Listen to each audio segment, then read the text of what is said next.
Talking about miracles, I'll just share one experience that I had. Or when I first met him, like my mind was literally going crazy. In that trip, in those 10 days, when I met Guruji, he gave me this necklace. This was the very first thing Guruji ever gave me. And then he said, you can't eat meat anymore. Yeah, you are Tulsi, you don't eat meat. Yeah. It's so horrific what we're doing to animals. And nobody would look at any of those videos and say, oh, this is fine. I'm totally fine with supporting this. I think that social media's had a big role in this, because I remember back in the day, when in my teenage years, there wasn't such accessible distribution of things, of content, of information like this. The animal agricultural industry and the meat industry, there's a lot of money there. Animals don't even have the right to live. We draw the lines at different animals. We would never do that to dogs. And so it was really only after I met Guruji that my existing vegetarianism became rock solid, I would say. The considerations that he brought forward, the things he made me think about, and primary amongst those was just the life of another being. Jai Gurudev, Rishi Sambhava. Jai Gurudev, Swamiji. How are you doing? I'm very good. How are you? I'm good. I'm very happy to have you on the podcast. Very happy to be here. I hope it's, as I say with everybody, the first of many conversations. Today we have a topic that I think Guruji has for quite a while cared quite deeply about, and that he's asked us as his devotees to speak on it and to share with people. And we're going to talk about vegetarianism, veganism, the entire sort of domain. But before we get there, I think it'd be cool to speak a little bit about you and your life, how you got here. The Sambhava that I know has been here now for a good few years. Now we're talking 9 years? Almost. Yeah, I was going to say. Exactly. Yeah, 9 years. And you've been predominantly working in media, in broadcasting, video, different areas of that kind. And so, but let's get to know a little bit some of it before you got here. So fill in the blanks for me, please. Yeah. So I guess we'll go with the semi-longer version of my story, my path. Yeah, so I grew up on Vancouver Island, Canada, and was raised Christian, and never really felt it, you know. My mom always said to me, you have to go to church until you're 16 years old. And then when you're 16, then you can choose if you want to keep going to church or not. And when I was 16, I essentially chose to not anymore. Shocker. We actually had a youth pastor, yeah, and he would come to my high school every week, and me and a few of my friends, he'd basically bribe us with pizza and then show us videos and read the Bible with us and stuff like that. And so I kind of, because of that influence, I got, more interested in asking him questions, and generally he just wasn't giving me answers that were satisfying those questions. And so for a time in my life, because of that influence, I actually really turned in the opposite direction, especially when, at least for me, when I was that age, and maybe also you, 16, 17, and 18, it was very much a war between my mother and I. And so whatever she was wanting me to do, or whatever my, situation had been, if she was telling me, oh, you should go to church, I want you to be this or that or whatever. And just in general, it was a very rebellious time in my life. And so people were saying, hey, check out this, this Christianity and Jesus and all this stuff. And I actually just went in the opposite direction. And for a time in my life, I was a very devout atheist. And I would argue with my mom. I would have debates with my mom, and I was just completely atheist. And then I realized eventually that it was less so that I was an atheist, but that I was more just, really against, I was going against my upbringing. Is it fair to say it was more of a rebellious atheism than a rational atheism, so to speak? It was an atheism against the Christianity that I understood at the time. Right. That's exactly what it was, right? Fair enough. I didn't know anything else. So I thought this flavor of religion and flavor of Christianity, I'm against that. Yeah. And for various reasons. One of them being because my mom, was that. Was for it. And I wanted to be against her in Right. in any capacity. Right, So, but yeah, it took me a while, and I was really into atheism for a while. And, but then I realized that I just felt that there was something, it wasn't satisfying. I had a feeling that there was just something else, there's something that's mysterious about this existence, this universe, this life. And I feel that there's something deeper, there's something under the surface that I feel is there. And so, yeah, that was my life for a while. I still wasn't into the whole church thing or into any of this Christianity stuff that I had been raised on. But so eventually, one day, I was my parents were divorced, so my dad lived in the United States, my mom in Canada, and I was visiting my dad and my stepmom at the time. And I think I must have been 17 or 18. I think 17. And so I'm there visiting my dad and my stepmom, and my stepmom and my dad were very much more, let's say, more esoteric, more open, more spiritual. I used to do sweat lodges with my dad in Canada and Vancouver Island, where I'm from. There's a lot of Native American influence. And so I did things like that with him, and was cool, was interesting, was different, was very different, right? And so they're kind of more open and esoteric. And so one day I'm there visiting, and my stepmom says to me, I'm going to Om chanting this evening. I go every week, every Wednesday, there's Om chanting. And would you like to join me? And, I'm 17 at the time, and I'm there visiting my dad, my stepmom. None of my friends are around, anything like that, but I'm okay, what's that? And she says, oh, it's this thing that you sit in a circle. There's two circles, one facing in, one facing out, and you just chant Om for 45 minutes. And as a 17-year-old guy, I said to her, okay, I'll think about it, sure. And immediately I'm like, come on, that sounds so boring, cringy, boring, awkward. It's just going to be a bunch of, middle-aged women sitting in a circle chanting Om, and I'm I'm some cool 17-year-old kid. So come on. To be polite, I said, okay, sure. And then I just thought about it, and I was like, yeah, I'll think about it. And then I thought about it throughout the day, and I said, I'm not doing anything else. There's nothing, my friends aren't here. I'm just here. I'm literally not doing anything else. So why not? Whatever. Why not? And so, for whatever reason, I decided to say, I said, okay, yeah, sure. Let's do it. And so we went to one couple's house, and yeah, just the whole experience was, I would say, pretty life-changing, to be honest. And it just really wasn't what I expected. Actually, the people were super friendly, super nice. There were some young people there. There were people my age, and they were just super cool and open, and just gave me a completely this different perspective. And they were just telling me incredible things, and they vaguely told me about their guru. And I think that's the first time that I ever saw a picture of, Paramahamsa Vishwananda. And they were telling me that there's their guru. And I really liked the experience as well, the practice itself and everything. It was just genuinely a really nice experience. And I was intrigued, I was very much intrigued. And they were telling me about their guru and telling me different things about this man and how incredible he was. And I was like, wow, okay.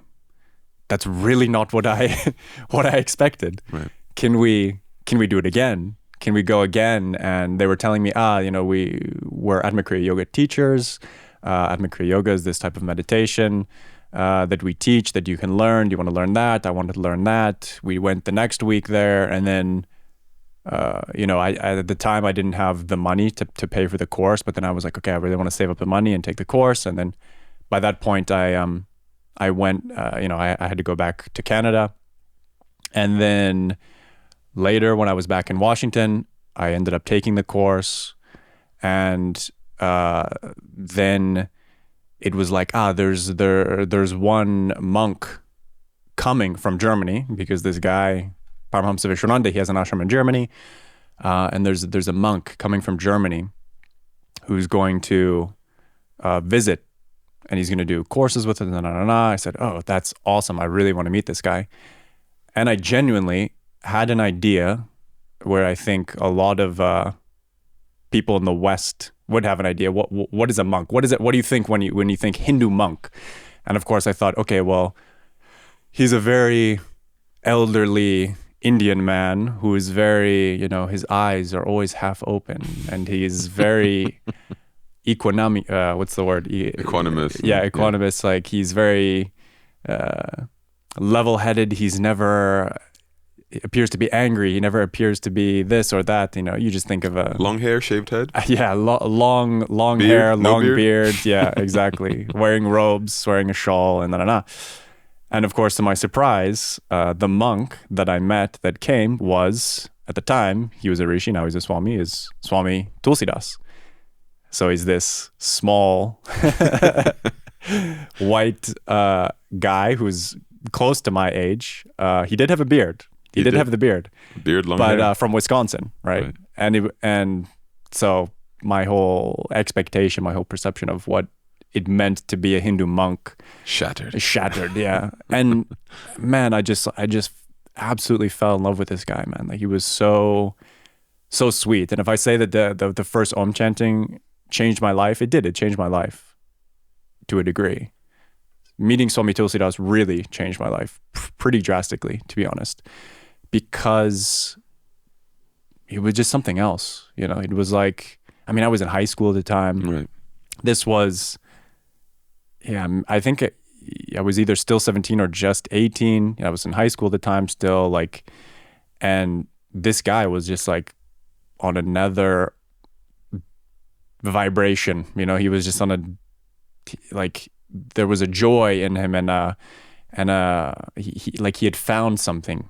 He knew something that I didn't know, and he was so open and accepting. At the time, I was doing lots of drugs. I was experimenting with psychedelics. I was smoking a lot of marijuana. I was smoking a lot of weed. And one of the things that I appreciated so much about him is that he never told me, oh, don't do that. I feel like so often it would be like, especially in the Christian faith, that's just bad. Don't do that. You shouldn't do that. That's a sin, or whatever it is, any of this kind of judgment. And if he had been like that, I would have been because that's, especially at that age, that's what everybody's telling you. You can't do this, you can't do that. Right.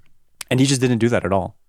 And so he initiated me into Atma Kriya Yoga. So I'd gone back there and learned Atma Kriya Yoga, and he was the one who initiated me. And then, I was just asking it like, can I, and he said, he's like, yeah, like, you can smoke. I'm not going to tell you that you can't smoke. You can do whatever you want. Just don't do it when you practice, because it's different, and all these things. He was just like so chill and sweet and nice. And yeah, I just completely fell in love with him. And even at the time, I had a girlfriend at the time, and I remember going back after that trip, because he was there for, I don't know, maybe a week or something. Right. And we just did many Om chantings. He gave lectures. He told about his guru again, Paramahamsa Vishwananda. He was telling us all these amazing stories about him, his time living at this ashram in Germany. Mm-hmm. And I remember going back to Canada after this trip, and like my girlfriend was literally like, you've changed. Like, who are you? Because I was like, man, there's more to this world, there's more to this like life. Like, and she was like, I thought you wanted to become a chef. I was like going into cooking school, ironically, given what we're going to talk about. But yeah, I was going down that avenue in my life, and she was like, this is who I got in a relationship with, but you're not that person anymore. And so shortly after that, it was just like, hey, this isn't going to work. Like, sure, I'm not. It makes sense. Like I said, he genuinely really changed my perspective on life. And so, yeah, the point that I haven't mentioned about all of this is that that initial conversation that I had with my stepmom, do you want to come to an Om chanting? We were very much kind of hand in hand in this whole process and kind of going along. She also fell in love with Swami Tulsi Das, and we were really kind of partners in this. And it was really like, yeah, we were really doing this spirituality thing together. And my dad was always present. He didn't come to the first Om chanting, and he wasn't involved. I mean, she'd been going previously also before her and I went together. And he was just never really involved. Like I said, he was a very spiritual person. He was a very spiritual person, very open, very loving, very accepting of all people. You know, if there's one thing that I learned from my dad, or one of the many things I learned from my dad, he was just always, no matter who it was, he was always trying to make people laugh or like have a connection with people. So he was very open, very spiritual, but for whatever reason, he was just kind of keeping his distance. It wasn't that he was against it at all. And eventually he did come to some own chantings and stuff like this, but he didn't, you know, he was just doing his own thing. Sure. And he didn't learn Atma Kriya yoga, and he was just there supporting, but wasn't diving into it as much as my stepmom and I. I got a question though, like, because like characterizing your dad in that way, you said your mom was you know, a strong influence in your early life, going to the church all the time and stuff. Did you ever feel any influence from him up until you were 16 and had to make that decision about keep going to church or not? Like, did he ever encourage the church stuff or promote some other options? Or was your mom definitely. You know, he wasn't Christian at all. Yeah, we would do. He was like a life coach. I mean, he was many things. Predominantly a pilot. When my sister was born, he sold his airplane and didn't end up getting another airplane that he owned until I was like 18. But he loved flying more than anything else. But he was a life coach, and so he was very open and had like just generally a very, what's the word? Maybe progressive relationship that as a father with children, you know. And so we would do kind of spiritual Native American type of thing, sweat lodges, but also just kind of connecting and like talking to each other. I remember we would have kind of family meetings there was a lot of open communication, let's say, and it was spiritually tinted, let's say, to some degree. But on the religious level, he just left it to your mom to sort of handle that. Yeah. All right, cool. Yeah. And so he wasn't Christian to any degree, but he definitely had a strong connection with the Native American stuff. Like, he did sweat lodges, he did various things. I think he also did. You go out in the forest for a time and you connect with different whatever, and he had different spirit animals and things that were given to him, and these kinds of things. Sure. Yeah. Native Indian actually, culture. One relevant being a blue heron, which is a very beautiful kind of fishing bird that's predominant on the west coast of Canada, which is important. That will come back. Okay. So one of his like the animal that I associate the most with my dad is a blue heron. And also because he loved to fly more than anything. So it's a bird. He also liked to fish. So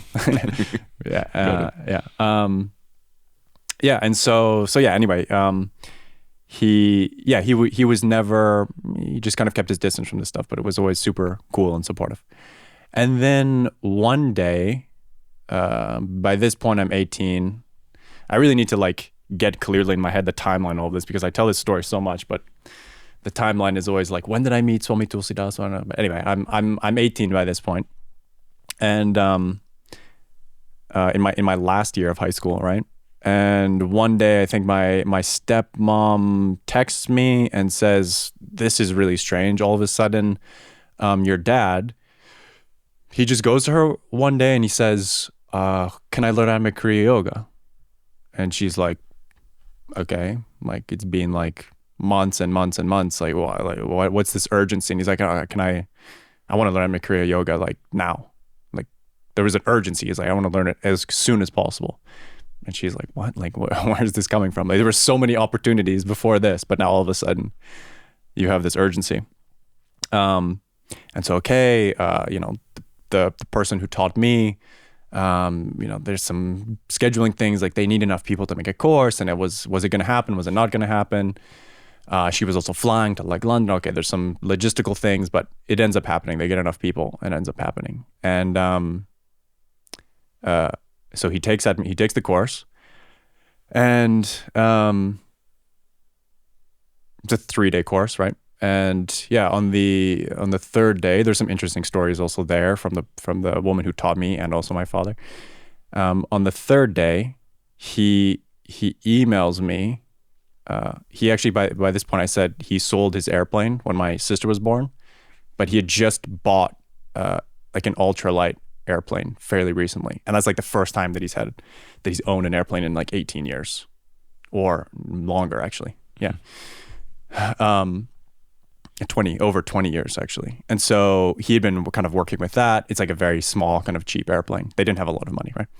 And actually I'm the only person that ever went flying with him in that airplane. And so yeah, so he sent me an email and he said, I was initiated into Atma Kriya yoga today. Yippee for me. Love, Dad. And that was the last email. That was the last thing that he ever sent to me. So that day, on the last day that he was initiated in Atma Kriya yoga, he kept his airplane at a friend's hangar, which I went there because I went flying with him before in this airplane. And so he was keeping it at a friend's hangar. So there was a runway, which is a grass runway. It's kind of just in the middle of farmland. And his friend kind of had a farm. And the crazy thing is we know this as well because some days before he was figuring out a mounting system so that he could record his flights. And so his last flight is all recorded. And so on the day that he was initiated in Kriya Yoga, in the evening, he went flying. It was June 6th. He goes flying. He lands perfectly, which is a big thing. If you're a pilot, you know the landing is like the most difficult and the most... let's say that you get the most credit if it's like just a perfect landing. And so he lands perfectly, and the whole thing is just recorded. He lands perfectly. He goes to push the aircraft into the hangar, all still recording. So you see him pushing the aircraft in the hangar. Then he closes the hangar door. The hangar door slowly closes. It fades to black, and then the video ends. Then he didn't come home that night. And so my stepmom, okay, he's not home. What's going on? She calls the friend. His car is still in the driveway. He goes to the hangar and he finds my dad on the floor of the hangar, and he appears that he's had a heart attack. My stepmom drives over there. Paramedics are called, etc., etc. He's passed away. The interesting thing is that the paramedics said to my stepmom that they've seen, a lot of people that have died from heart attacks, but he looks serene. The wording that they used was he looks serene. And my stepmom says that his eyes were looking up and towards his third eye. And so yeah, that was the situation. Okay.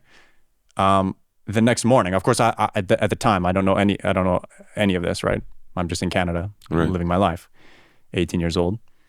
The next morning, I wake up to my mom coming down the stairs from her room to my room crying. And she tells me, your dad is gone. And I mean, if you know, you know. If you've had somebody so close in your life, it's such a shocking thing to wrap your head around, right? The day before, everything's normal. Your parents are still alive, your dad is alive, and then the next day he's just gone. Suddenly, Right. And so it was incredibly difficult for me. However, there were so many circumstances around his death and afterwards that it was so obvious. I mean, even just what I've told you. I mean, literally the last thing he said to me, I was initiated Atma Kriya Yoga. Like 1 week before, he's like, I need to learn Atma Kriya Yoga now. Like, what's going on here? It was quite obvious that the circumstances were not quote unquote normal, you know? And what the paramedics said and all of these things. And then when we went to Washington for the service and all this stuff, I was just seeing blue herons everywhere. I mean, they were literally circling his house, 3 of them, just flying around the house. And then we went to lunch. The lunch was like by the coast, and they're just blue herons, like just everywhere. It was absurd. And it was just like him just being like, I'm here, I'm good. That being said, it was incredibly, incredibly difficult. I remember even, and also I'm not one to kind of openly share my emotions with other people. So a lot of this stuff I just dealt by myself, you know, and there's like a lot of guilt, you know. My dad was always trying really hard to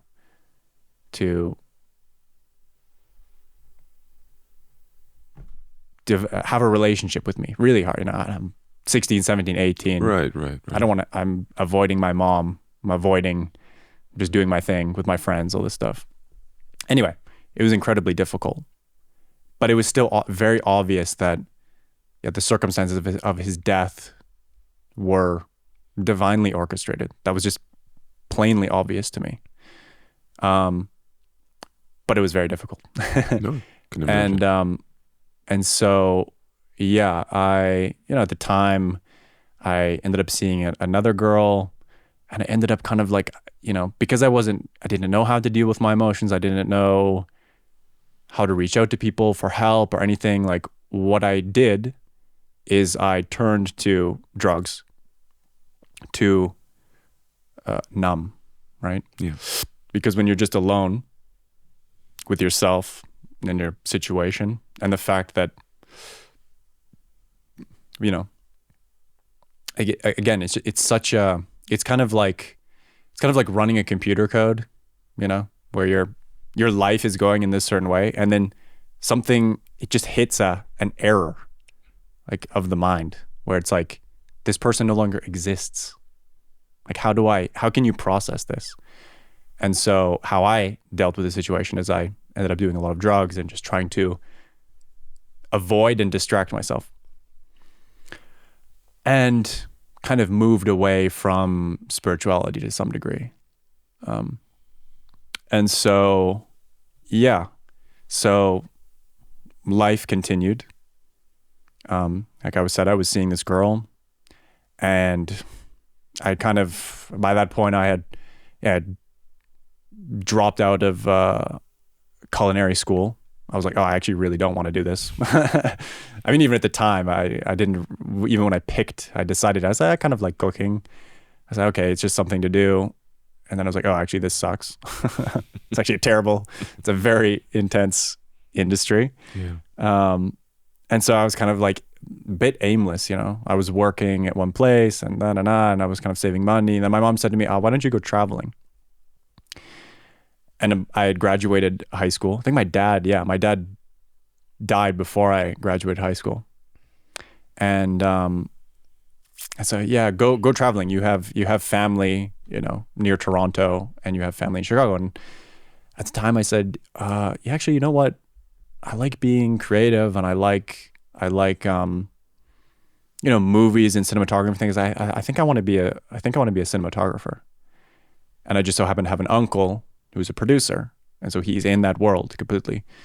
And so the plan for me was in the summer, was to go to Toronto area and then down to Chicago and spend time with my uncle and kind of learn the ropes from him. And so in that time, my stepmom, sent me an email and said, hey, we're going to, all the Americans are going to go to Germany for Thanksgiving for American Thanksgiving, because Canadian Thanksgiving is different. And there's no German Thanksgiving, so yeah. Like, okay, it's a bit weird, but okay. Do you want to come? And I said initially yes, and then I was like traveling for like 4.5, close to 5 months. I said, eventually I said, I'm not going to go because I've just been traveling. Like, my plan is to go back to Vancouver and see if I can get an intern job or start working at a camera rental place, essentially. Like, not like consumer camera rental place, but like for Hollywood movies, like big time camera rental place. Okay. That was my plan, essentially. During my trip also, me and my girlfriend at the time, we couldn't make it work. So we ended up breaking up, like long distance. We couldn't, whatever. Okay, so we broke up. I'm saying I'm not going to go to Germany. I'm just going to go back home and figure my life out, basically. After I said I'm not going to go to Germany for Thanksgiving, I get another message. Actually, Paramahamsa Vishwananda has just decided that he's going to open a temple in Washington. And I was like, oh, okay. So he's going to open a temple in Bellingham, Washington, which is very near where my stepmom and my dad are from. And my stepmom is still there. So I've been there many times. He's literally going there. So I was like, okay, well then that's actually just super easy. Instead of just flying directly back to Vancouver Island, I'll just go to Bellingham, check the situation out. Like I said, I'd kind of somehow moved away from my spirituality to some degree. But I said, I want to meet this guy. I've heard about him. I know about him. And it's just so easy. Right. I mean, it'd be really weird not to go at that point. It's just I'll go and visit my stepmom and meet this guy. And yeah, so after this whole trip, Chicago, I fly back to Washington State, Bellingham, and there like maybe just a couple days before he arrives. And then again, you have a perception, you have an idea of what a guru is, like to somebody who has zero understanding of what that is. Right. And yeah, it was a funny juxtaposition because in Chicago, I was with my uncle, right, and my aunts and my cousins, 3 of my cousins, who at the time were 16, 14, and 5. So a 16-year-old girl, a 14-year-old girl, and a 5-year-old boy, and then me also in the mix. And it was just like chaos, like if you like you're just in this family situation all of a sudden, and being a 16-year-old girl can be tough. Being a 14-year-old girl can be tough. Like, it was just insanity, right? Just like a lot of yelling, a lot of drama, a lot of emotions for like 2.5 months I was there. And then all of a sudden I flew to Bellingham, and it was like all very shanty, and it was just completely like so different than what I just experienced for 2.5 months. I was like, and so, yeah, I remember being at the airport. Okay, so Guruji's arriving at like 10 or 11 at night. I remember being at the airport, and I'm just kind of there. Like, I feel kind of just out of place. Like, there's all these people that are there for him, like his devotees. Yeah, they're really there for him, and they're like obviously so excited to see him. It's not very often that Guruji comes all this way. He's based in Germany. Like, the west coast of North America is very far away, and they're all there for him. And I just kind of feel like I just happen to be there. Like, this is just kind of a stop on my way, back home. And I'm really like, look, like I'm moving this trajectory of like, I'm going to become a cinematographer. I'm gonna no. This is my state of mind. Plans. Yeah, this is where I am. Right. So you're kind of there, just standing by the side, hands in the pocket, sort of vibe. Exactly. Like, and then they're all singing Narayana. They're all singing like in an airport. I'm like, where am I? What is going on? Like, genuinely kind of sings at airports. Yeah, kind of genuinely being like, taking a step back. Like, I'm not with these people. This is crazy. I'm like, but okay, like, let's go. Sure. Like, and then he walks out, and again, just like the whole concept of what is a Hindu guru? What is that? What is it? Again, similar thing, right? Monk and guru, big beard, and he was just like immediately like, oh, he's actually just super friendly, and like, because when he arrives, also people are like, they like stop breathing a little bit, and they're all like wide-eyed and everything, and he's kind of like so like we get his luggage and everybody's just kind of standing, then he's like, we're gonna go, like, and he's just kind of like breaking the ice and everything, and just like being super kind of down to earth and friendly and charismatic.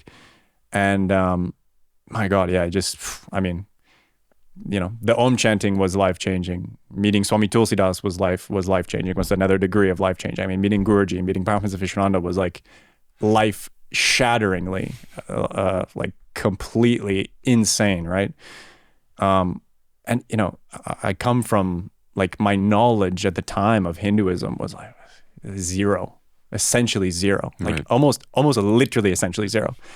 Like if you would ask me back then, like, oh, what is Hinduism? I'm like, yeah, I think, people have like a red dot on their forehead, and I think there's like a guy that has like an elephant head, and maybe like another guy that has a serpent around his neck, or like a guy. You never saw them when you were doing your psychedelics? You didn't. Oh, you like a vision? Yeah. Come on, man. Yeah. But probably I did, to be honest. Like, just, that hippie imagery, right, but no visions, unfortunately. But literally that was probably, I could say, oh yeah, like there's a character in The Simpsons that's Indian, right? He's like Hindu. Like that was literally like my Apu. That was the extent of my knowledge of Hinduism. And so I was just in this situation, and it was like, I think he was there for 10 days or so. And it was just like October 27th, I think, is the first day that I met him in the airport. And so breaking it down a little bit, because it's important, hour by hour. So he arrives late, right? And I'm like, okay, but like, it's like 11:30 or something at the time. I'm like, okay, well, we're all just going to go to bed, right? Like, and it's like, oh no, we're going to go and eat dinner now. I was like, what are you talking about? Little did I know that could be quite normal for Guruji, especially if he's traveling, right? Yeah. And it was like, what? And I was like, okay, we're going to go eat dinner now. It's like midnight. And then, then we're back at this devotee's house. And, the whole situation is so funny to look back on. I mean, even in the airport, he kind of came up to me and said, oh, like, what's your name? And made like a little small talk with me. And again, I feel like I'm out of place, right? Like, there's all these people who know him, who are there for him, and I'm just like some dude that's just come from Chicago, has been there for 2.5 months. And we go to this house, and we have dinner. He asks me to sit at the table, and I'm also just less so now, I would say, but in general, even still now, I'm a very kind of shy, like, I don't like to be. More of an introvert, right? Yeah, for sure. I don't like to be in the spotlight or anything like that. He sits me at the table. He sits me next to him. And then he asks me to sing. What? Yeah. He asks me to sing and, all of this stuff. And then, but also just observing people around him and how he is. And man, it was so crazy. It was so crazy. I mean, there's so many stories from that trip. But he was there to inaugurate a temple as well, right? So there's these beautiful, from my perspective at the time, I was like, it was such a beautiful, like these statues, these murtis, Lakshminarayan. Of course, at the time I didn't know whatever, but they're very beautiful. And then there's this whole ritual process of inaugurating a temple, right? And I remember just being like, man, like, all of my senses are like the smells, the feelings, all this stuff is visually it's so beautiful. The incense smells amazing. Like the prasad, the food that they're offering, it tastes so good. But so I'm getting ahead of myself. I've forgotten how I'm going. So we're sitting there. I don't know. Okay, the night that he arrives, and then dinner finishes, and he tells me to come over to him, and he's sitting at the table. And he tells me to, or I kneel down next to him, and he's like, again, making a little small talk about where you're from, this and that, okay? And there's like 20 or 30 people just buzzing around, right, at the time. And he's like, we'll talk later. We'll talk later. And I'm like, okay. Like at the time I was like, he's just being friendly, you know. He's just because there's literally 30 people here that would love to, like that. But it made more sense for him to talk to, or that he could give their attention to, or that are, you know, all this stuff. Mm-hmm. So I'm like, okay, he's not. It's not serious. It's just a friendly way of saying, see you around. But then I don't know how much later, half an hour later or whatever, he tells everybody to go because the temple that was being inaugurated was a separate like garage that had been converted into a temple. He told everybody to go out there and do kirtan, and then all of a sudden it's just him and I in the house. And I remember he takes me and sits me down on the couch, and he just looks at me and he says, tell me or ask me what do you want to ask me. And immediately I think of my dad. I want to ask about my dad. If this man, you know, is something special, if he has powers, if he can, whatever, you know, which his devotees, I'm being told that he is different. I want to know. And of course, and Atma Kriya Yoga, I mean, the thing that my dad, like, he was initiated the day that he died, comes from Guruji, comes from this man. And so, but I'm very shy, and I say, oh, I don't know what I want to ask you. Like, I don't know. And he looked at me again, really like deeply in the eyes, and was like, come on, ask me what do you want to ask me. And I just said, how's my dad? And he kind of looked off and did his thing, if you know him. He's looking at something, checking something in the cosmos, let's say. Mm-hmm. And he kind of smiles and looks back at me, and he just says, he's good. You don't have to worry about him. And to people just hearing that, it might not sound like much. Of course.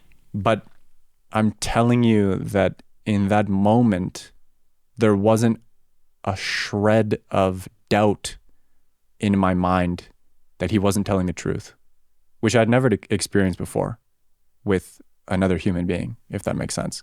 There's always, you know, human beings are always presenting themselves in a certain way.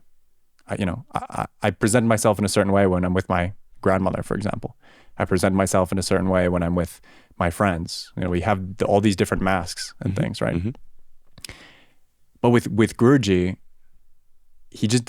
I don't perceive that in him. And it's not even that there's even a question. It's just when he said that, I just knew that it was true. And so we sat, and then we talked a little bit more, asked him some other questions, and had a very nice conversation with him. And that was the beginning that was the first night that I met Guruji.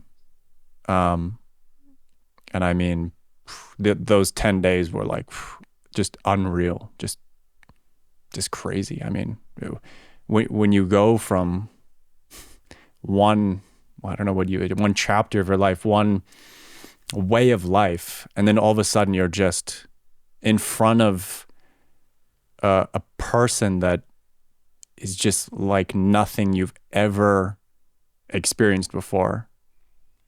You know, the effect that he can have on people, the love that he shows to people, and some of the stories, like especially from those first 10 days, were just insane. And I often feel with Guruji that it's like he has this ability to simultaneously make you feel as home as you could possibly feel, and as comfortable, and like that you let go and you put down your masks and you're just your authentic self, and at the same time, paradoxically, as uncomfortable and provoked and sort of being taken out of your comfort zone as you possibly could be. But at the same time, it's like it's such a weird feeling, because you feel like there is this feeling of being home, and at the same time, like, but there's a part of me that recognizes that it's like I'm home, but I'm not home in the right way somehow. And he's showing me that, like, that there's stuff to work on and there's stuff to solve. And actually, it's amazing. It was very interesting. also because I remember when I first met him, like my mind was literally going crazy. That's what I mean. I was having, which never happened before. It just showed me, it kind of just showed me like, oh, you're not in control of this thing. Like I was having like trains of thoughts and thoughts that were so, let's say, quote unquote, dark or like so hectic and insane, like in his presence. I was like, what is going on? Like, this is so crazy. Yeah. And at the same time, there's just like a zero judgment from him as well, you know? True. Yeah. I mean, I think I often say to people, sorry to interrupt there, but that those dark thoughts, for example, I often feel like it's like when you're in his presence, your carpet gets pulled up. Yeah. And then all that stuff you've been putting under your carpet gets exposed. But the thing about the no judgment is that they ask me sometimes, oh, what's the biggest miracle you've seen him do? And I'm like, well, you know, I can tell you some stories, son. Like in terms of straight up miracles as people expect them to be, materializations and stuff like this. Like, yeah, for sure, I can tell you some crazy stuff. But really, honestly, the biggest miracle I see in him is that he consistently shows me and others how much he knows me. He knows my thoughts and my emotions and whatever else. And he loves me anyway. Like he believes in me anyway, invests in me anyway, and doesn't really judge me beyond trying to correct me and help me become a better version of myself. And I wouldn't really call that judgment. Like him pointing out a fault of mine, but then being the same person that's ready to stand by me and help me solve that fault. I don't take that as judgment, right? No. And I just tell them like, and if you stop and think, you'll agree with me. You have to agree with me, because name me one person in your life that you would be comfortable knowing that they have full access to your thoughts and emotions at all times. Like they know what you're thinking, and that you would feel confident that that would not alter your relationship one bit, that they would continue to love you and like you and be with you in the exact same way that they are right now. I mean, I'm yet to find one person that can confidently look me in the eyes and say, oh yeah, I've got a bunch of those. Like, fact is zero. One of the most beautiful things that, you know, I've learned from Guruji is that, man, he will never, ever give up on anybody. He never gives up on anybody. True. He bluffs that he will sometimes. And I think, for sure, yeah. And it's just like this feeling of... that he does. Like you need to realize that there is stuff to get done, and you can't just sit and do nothing. But the fact of the matter is that at the end of the day, he never leaves anybody. You're right. Yeah. The only thing is that, well, I mean, this is also a level of love as well, is that if somebody wants to leave, then he will, of course, respect that. Sure. So I always say he will never turn his back on you, but if you turn your back on him, he will let you do that. And keep his door open. Yeah. And that's the thing. But, yeah. And that's that. I got stories for that as well. But we digress. You were 10 days with him. Yeah. So just, talking about miracles, I'll just share one experience that I had. I mean, this was the first, okay, so he went there. He was going to inaugurate a temple. There was a satsang scheduled. And he decided kind of impromptu, let me give a darshan as well. And so he gave a satsang, and then he had decided to give a darshan. And so this was my first darshan. I have no idea what that is exactly, but it just looks like he, again, from my perspective at the time, he just sits and there's a queue and you kind of go up to him and he stares at you for a few moments. Okay. But the whole time there's nice kirtan. I remember also just like loving the kirtan at the time. It was like so nice. And I was the designated photographer because I just bought it, because I just bought a camera in Chicago to like go and just start making videos and start making movies. And I wanted to be a cinematographer. So I just bought a camera. I was like, okay, you're the photographer. So I was kind of running around the whole time taking photos. And yeah, I mean, it's just such an intense experience. It was just such an incredibly intense experience. The atmosphere of the place was intense. I'd never heard music like that before, which I thought was so nice. And the situation was so alien to me. And again, at the time, I'm quite shy and awkward or whatever. And so I was kind of avoiding, like, nervous. I was just straight up nervous to take his darshan, to have to go through this experience for whatever reason. I mean, I think many people feel like that, and the situation, it was intense. And so eventually one guy would just like grab me and he was like, okay, it's your time now. Actually, it was Kalpit. Swami Tulsi Das's father. Yeah. Also super nice guy. Was one of the first. Was my neighbor here at the ashram for some years. He was in the room next door to me. Love that guy. Yeah. What a character. And so so he was like, okay, like I think he kind of was like, look, this guy's, he's kind of, I'm like, oh, I'm just taking photos, like never queuing, and he was like, yeah, no, it's your turn now. And it was like, I really was like, I can remember it so well. It was like slow motion, like grabbing me and pulling me. And then I was standing in front of him and he looked at me and it's hard to describe exactly. It's incredibly hard to describe. It's impossible to describe exactly. But his face changed. And it didn't change completely. It was still him, but different. It's how I can kind of explain it. But it was insane. You had a vision of sorts where his face changed. He gave me a vision. Okay, this was my first darshan. He gave me a vision. Mm-hmm. So his face changed, and somehow I just, given the small amount of knowledge that I had at the time, it changed, and I said, oh, that's the Divine Mother. Then it changed again to another person, and I said, oh, that's Mahavatar Babaji. And then it changed again. And the last one was the most brilliant, let's say. It's kind of like, on a hot day when there's like, I don't know what you call it, like those radiation coming off of the pavement, like you can see the, whatever it's called. Yeah. I know what you mean. Was like that kind of coming. I mean, his face was different, but it was also like radiant. Yeah. But not bright that I can like recall. A glow? No, not a glow. It was just like, somehow there was fair enough. I don't know how to explain. There was just obviously going to be limitations to this, no problem. That's the kind of the best thing to describe. But it was there was a radiance, but it wasn't like light, so to speak. Or maybe there was some light there, but it, not that I can recall. And I said, oh, I think that's Vishnu, or maybe it's Krishna. I'm not sure. But a masculine figure, and yeah. And it was like, I mean, to this day, it's just one of the most insane experiences one of the most insane things I've ever experienced. Right. And I've done LSD. I've done much of it. I was going to ask, did you do it on that day? No, of course. No, I hadn't done it for months even. I'd been traveling for months. I hadn't even smoked, weed in like 4.5 months or whatever. It's going to be passing through people's heads when they listen to this. That guy said he was doing psychedelics. Now he's telling me he's seeing, shape-shifting going on. Yeah. Radiance, just at that specific moment. No, I get you. Yeah, no, it was absolutely insane. And so that's what I thought darshan was. That was my first darshan. You go ask everyone else, hey, so which faces did you see? I saw 3 of them. That was absolutely insane. And so, the thing about Guruji also is just like,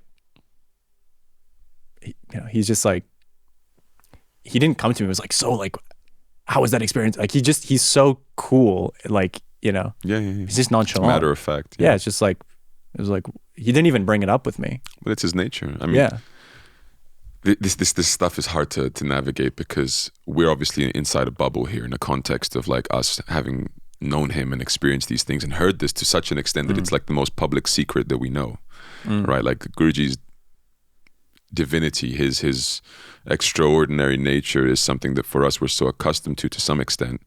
And sometimes you forget just how wild this can sound to somebody who's completely out of this bubble, right? And they hear something like this and they're just like, what do I do with this? Like, and the tendency is just to dismiss, like, oh, these guys are deluded, making up or whatever.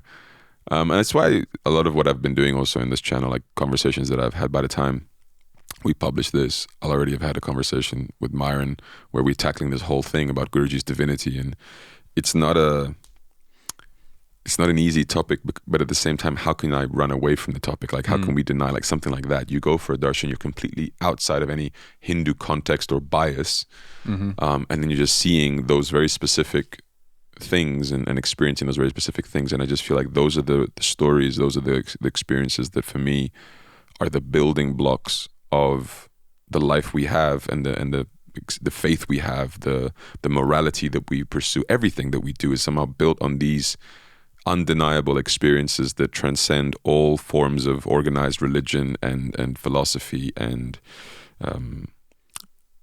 normality, if that makes sense. And it's that's why I'm glad you're sharing this. It's not something that I know we can do justice to, but at the same time, it's like, please understand, this is why we are who we are. It's because of things like this. It's undeniable. Yeah, I've actually, very few people know that story actually, because there is something also about sharing these kinds of things can diminish it to some degree. It does. And I'm sorry to interrupt again, but doing this podcast has completely made me aware of that even more, because I'd already been aware for a while, because I'm speaking for now. I'm nearing on the completion of my 15 years, like doing public lectures, and you may think like every experience I've ever had has been shared by this point, and it's like actually I keep a couple of them back. Like I hold them back because I feel like every time I expose these things to the world, which are very dear to me, inevitably they're going to get stained by people's judgments and opinions and whatever else. And nowhere is that more apparent than social media, the internet, YouTube comment sections or whatever it may be, you know what I mean? And so I completely understand where you're coming from. And there is that tension almost of like, I want to share this because it's beautiful and I don't want to hide my light under my bed. Yeah. But at the same time, I think it's also just, it's important because people can make up their own minds, right? Like, do you think I'm nuts or not? Easy to say over the internet. They'll look at you like, yeah, sure. That's fine. Absolutely. That's fine. But I absolutely understand your argument, and I've used that before with people where I'm like, just get to know me then. If you feel like you can't get to know Guruji or whatever, just get to know me and make your own mind up.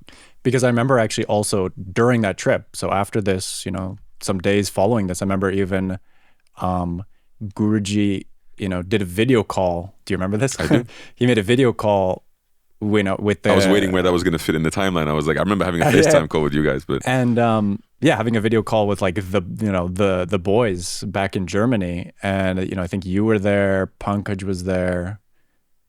I don't remember. Maybe Aniruddha. Maybe Aniruddha, maybe Cheda also perhaps. It was important also because I remember, I was around a lot of American devotees, but I wasn't around a lot of people that really had spent a lot of time with him, right? And people that, look, also like this path and just spirituality in general, like it can attract a lot of ungrounded people, let's say, right? And I remember specifically, I really remember that video call with you because he was like, oh yeah, like here are some of the monks that live back in Germany. And I was like talking, I was like, oh, these guys are incredibly normal. Like they're just like, they're around my age. They all seem very intelligent. They're all well-spoken. Like they don't seem ungrounded at all. And that was very important also for me to see. Sure. And in general, like I'm very, very skeptical by nature, right? And and was very skeptical of Guruji. Also, even after having that vision,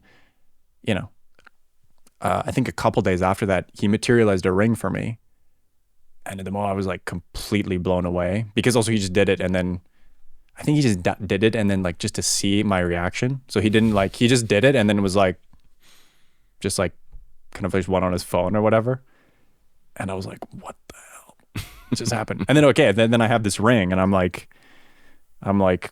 processing what the hell just happened, and then eventually you just go, you're like, wow, that's amazing. And eventually you go, okay, well, it's just a sleight of hand trick, right? Sure, of course. But sleeves, pockets, whatever. Because that's the logical explanation. Mm-hmm. The thing is that most plausible. After being with him for 9 years, I can say without a shadow of a doubt, like I've been very close to him, right? Like more than majority of people. Person. Yeah, Absolutely. the average person. He's it's not a sleight of hand trick. No, it's not. You know? I'm always, with this stuff, I don't spend much energy on it because I'm like, it's so trivial to the ultimate goal of what he's trying to do with us. But if we're going to address it, I think it's two very simple takes. For me, it's very clearly not a trick because of just the innumerable times that I've been exposed to it in ways that would completely remove that possibility, and as well as you and everybody else. But I'm completely cool with anyone thinking it is, because at first glance, for sure, that would be the most plausible explanation for it. And so no harsh judgments or anything. It's like, just wait until you get to see something different. And I'm just saying, for me, as a very skeptical person, I can no longer hold that belief because the evidence is just completely overwhelming. That's it. Skepticism can only hold for as long as there is no overwhelming evidence to counter it. And also by hearing, you know, talking to other devotees, you know, especially like that video call, and just in general, like getting a sense of the people that really follow him and have known him for a long time, and the miracles and things that he's done. It's like there's just so much evidence that it's like, I mean, you just, for me, like I can't, you can't hold on to that skepticism. And so just to kind of conclude this long story of my journey of how I ended up here, in Washington on that trip, Guruji invited me. He said, well, why don't you come to Germany? And why don't you come to India with me for Holi? And I was like, awesome, okay. So I was in Washington, right? I mean, ended up going back to Canada. And I mean, it was just like, you know, my life was going in one direction. I was going to go, man, I don't know, try and get a job doing this in the industry. And then it was just like completely 180. Like, okay, I think I'm going to go to Germany. But actually, after I had he had gone back to Germany, I go back to Canada. The girlfriend that I had, I wanted to get back together with her because the breakup was much more, let's say, serious from her side than it was for mine. And I remember there was literally a point where I said to my mom, I said, if she will get back together with me, then I'm not going to go to Germany. And if I can't make it work, then I'll go. Which is like insane to think about now, right? Of course I didn't tell her that, like that wouldn't be fair to her, but that I just put like so much like weight on that, on her decision. And it didn't work out, and I left. And that, you know, I've since then I've been living in Germany the last 9 years. And I mean, that's a whole nother episode. Like, what happened? How did you become a monk, and everything that happened before that? Also, I should say I'd never been out of North America before. Right. So I'd only been to the United States, and of course I grew up in Canada. So I'd never been out of North America before, and then in the last 9 years, man, I've been all over the world, all over the place. It's true. I mean, like Germany's more of a base, but it's like from here we've you know gone everywhere with Guruji and spreading the mission, and well, okay.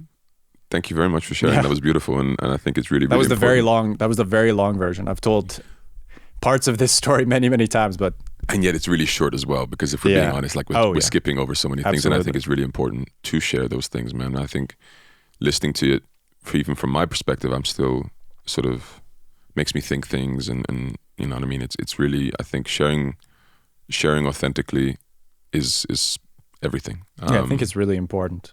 You know. Agreed. One of the things that I've consistently heard from people throughout my years of sharing is you know, Swami, I appreciate how honest you are. Sometimes to my detriment, right? And I just think, well, I don't understand how we can do this successfully any other way. Like if I don't expose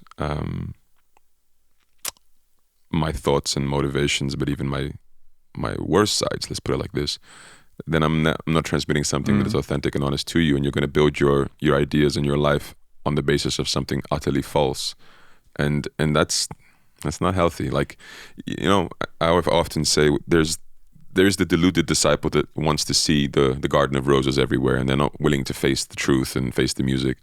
But I think just as much responsibility, if not more, lies on the person that is instructing them and standing there preaching to them, the gurus, the swamis of this world.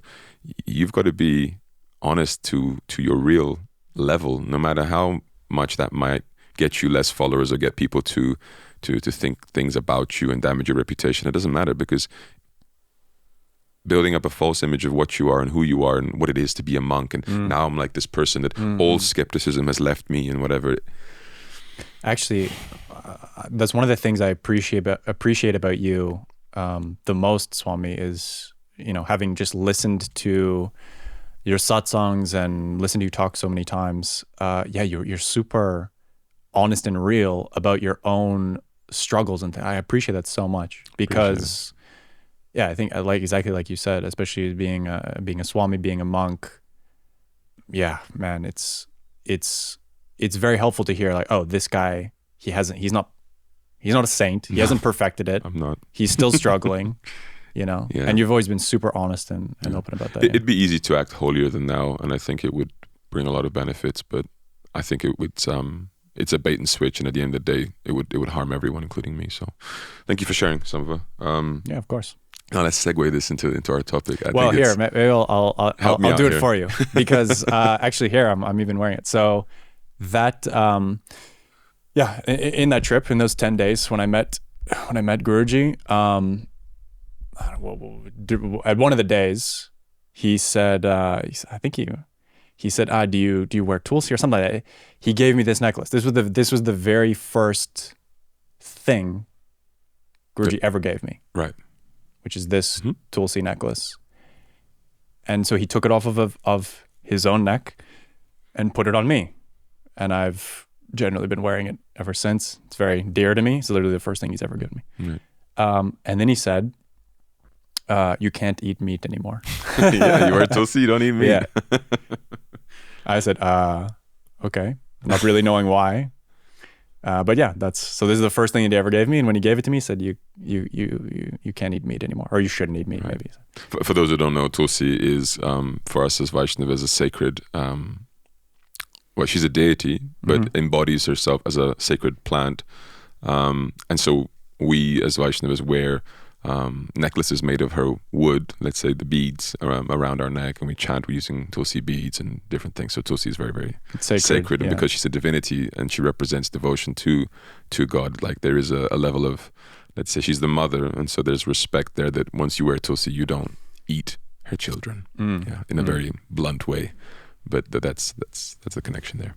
So there you go. I made the segue. That's the segue. Okay. No, I think another thing is this. So as we become followers of Guruji and as we start to adopt the lifestyle and everything else, there's so many parts to it. And I think we've spoken now to the more sort of essential things like his person and what we feel and all of that. But there are lifestyle changes that eventually happen. I mean, Tulsidas was incredibly accommodating of your lifestyle at that time, and that's correct. I agree with him.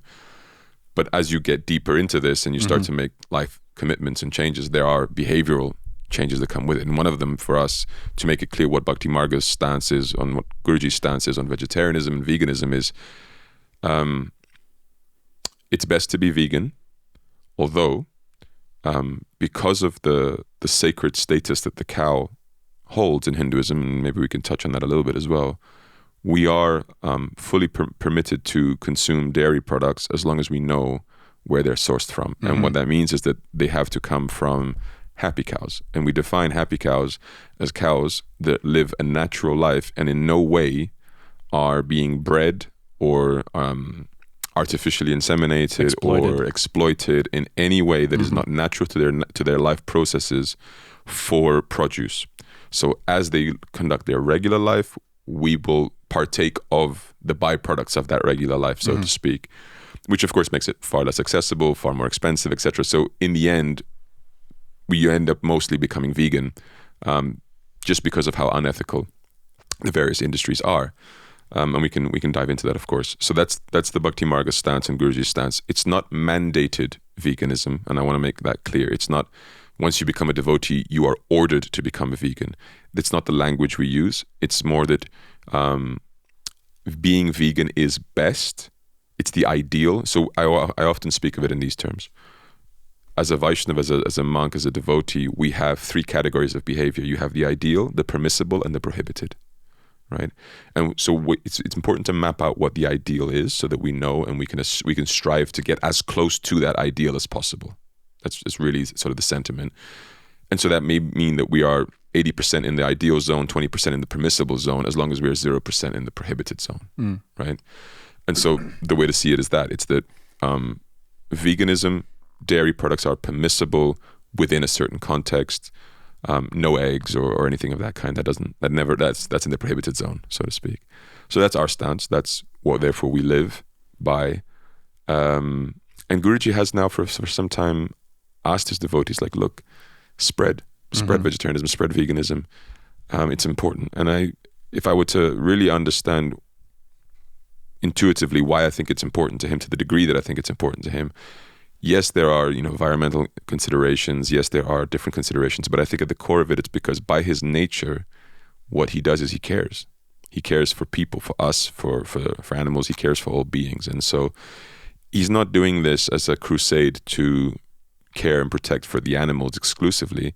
I do believe it's caring for the animals, but caring for us too, because there are a series of negative consequences to us by in consuming meat and participating in all those processes and industries, etc. And that's what I think we should unpack a little bit, like our reasons for being as we are beyond just the simple Guruji said so, which by and large would probably be sufficient, but just, our journeys into that and some of the arguments and some of the pushbacks perhaps that we've received in different settings. So I'll just kick it off from my end. I became vegetarian before I met Guruji.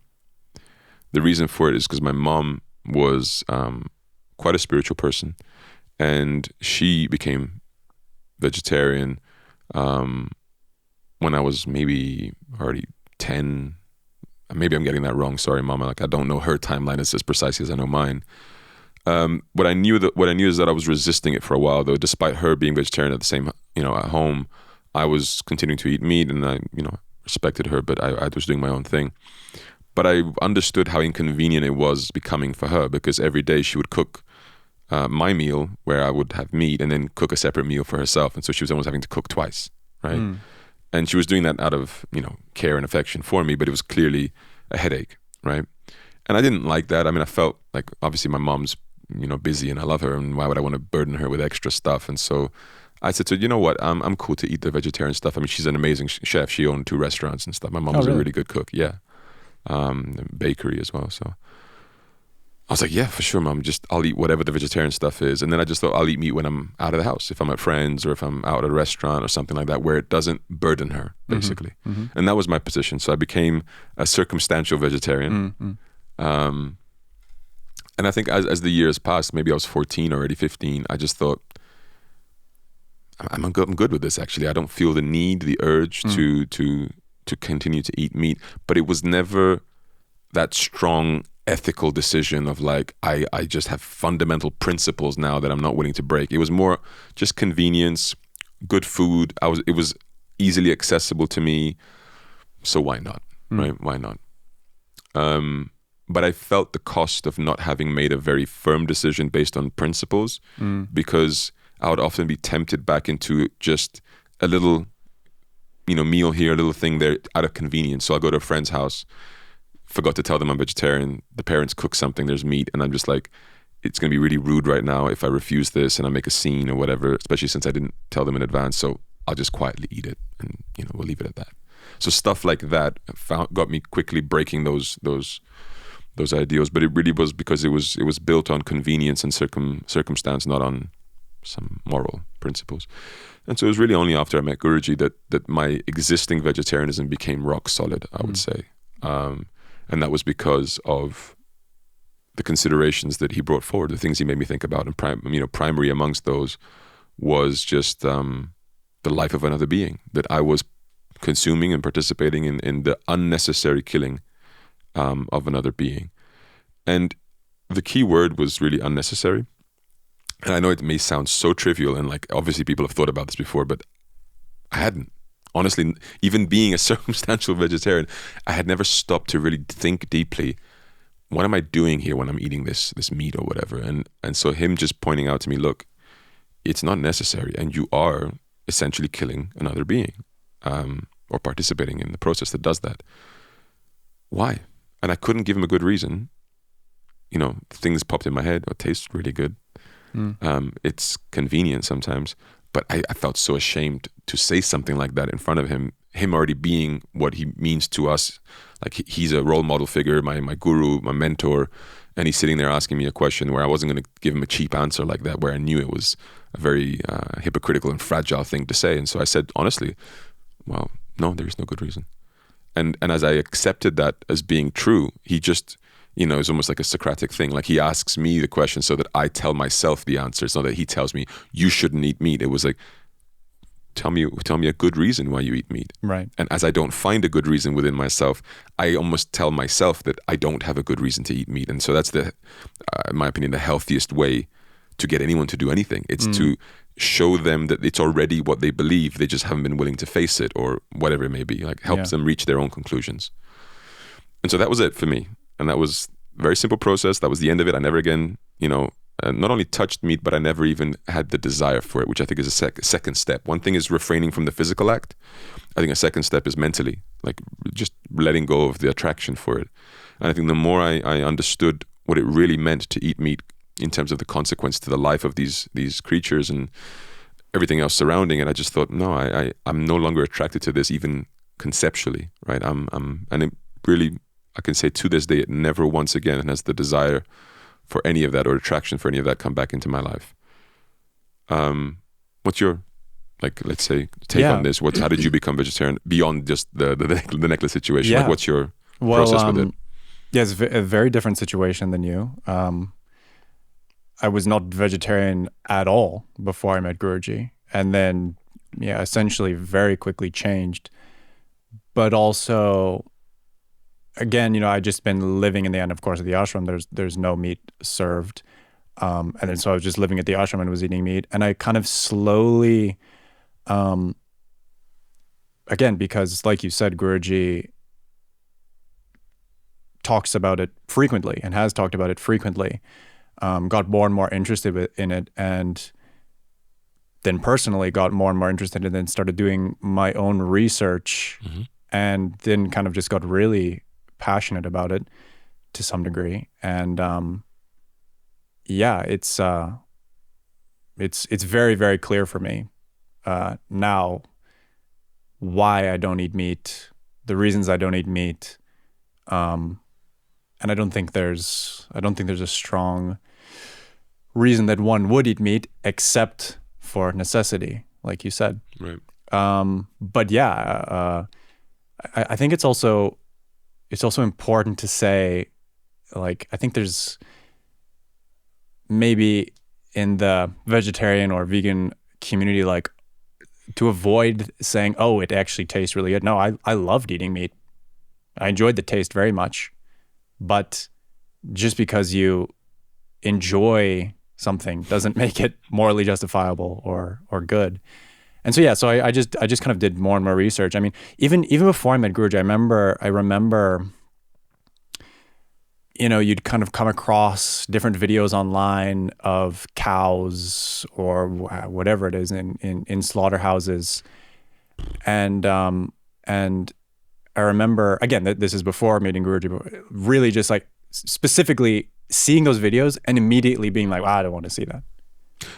Just to interject that, I think the social media's had a big role in this, because I remember back in the day, when in my teenage years, there wasn't such accessible distribution of things, of content, of information like this. And so to actually see these videos, you'd have to go out of your way to really go and find them.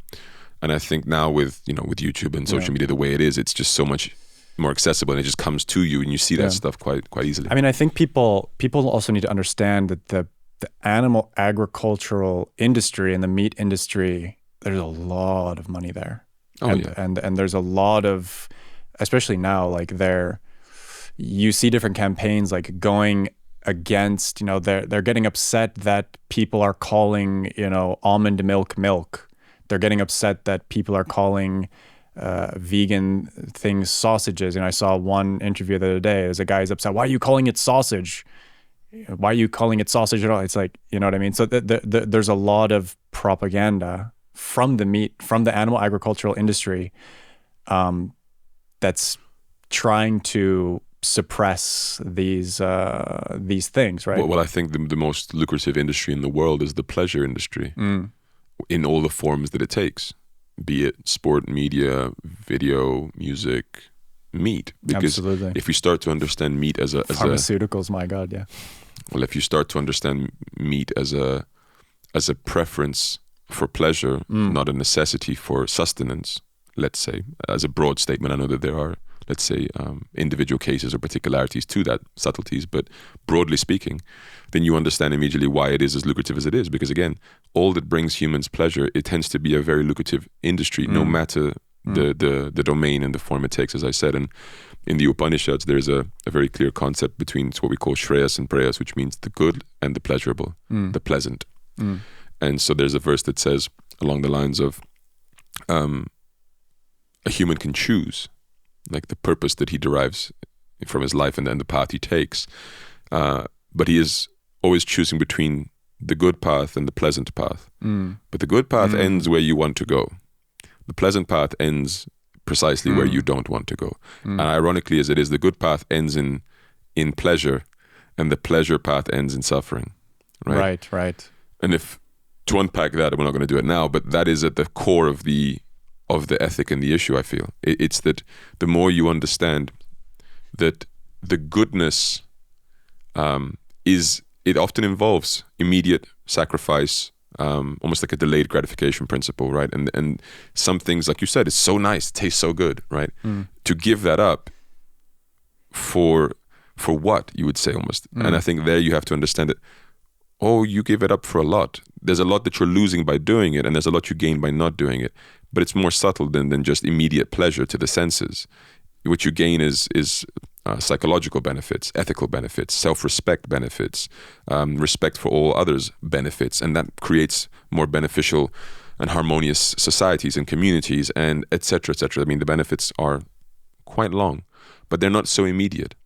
And the end result of what I believe that you become when you start to become more moral, more ethical, more considerate, more compassionate, in general is,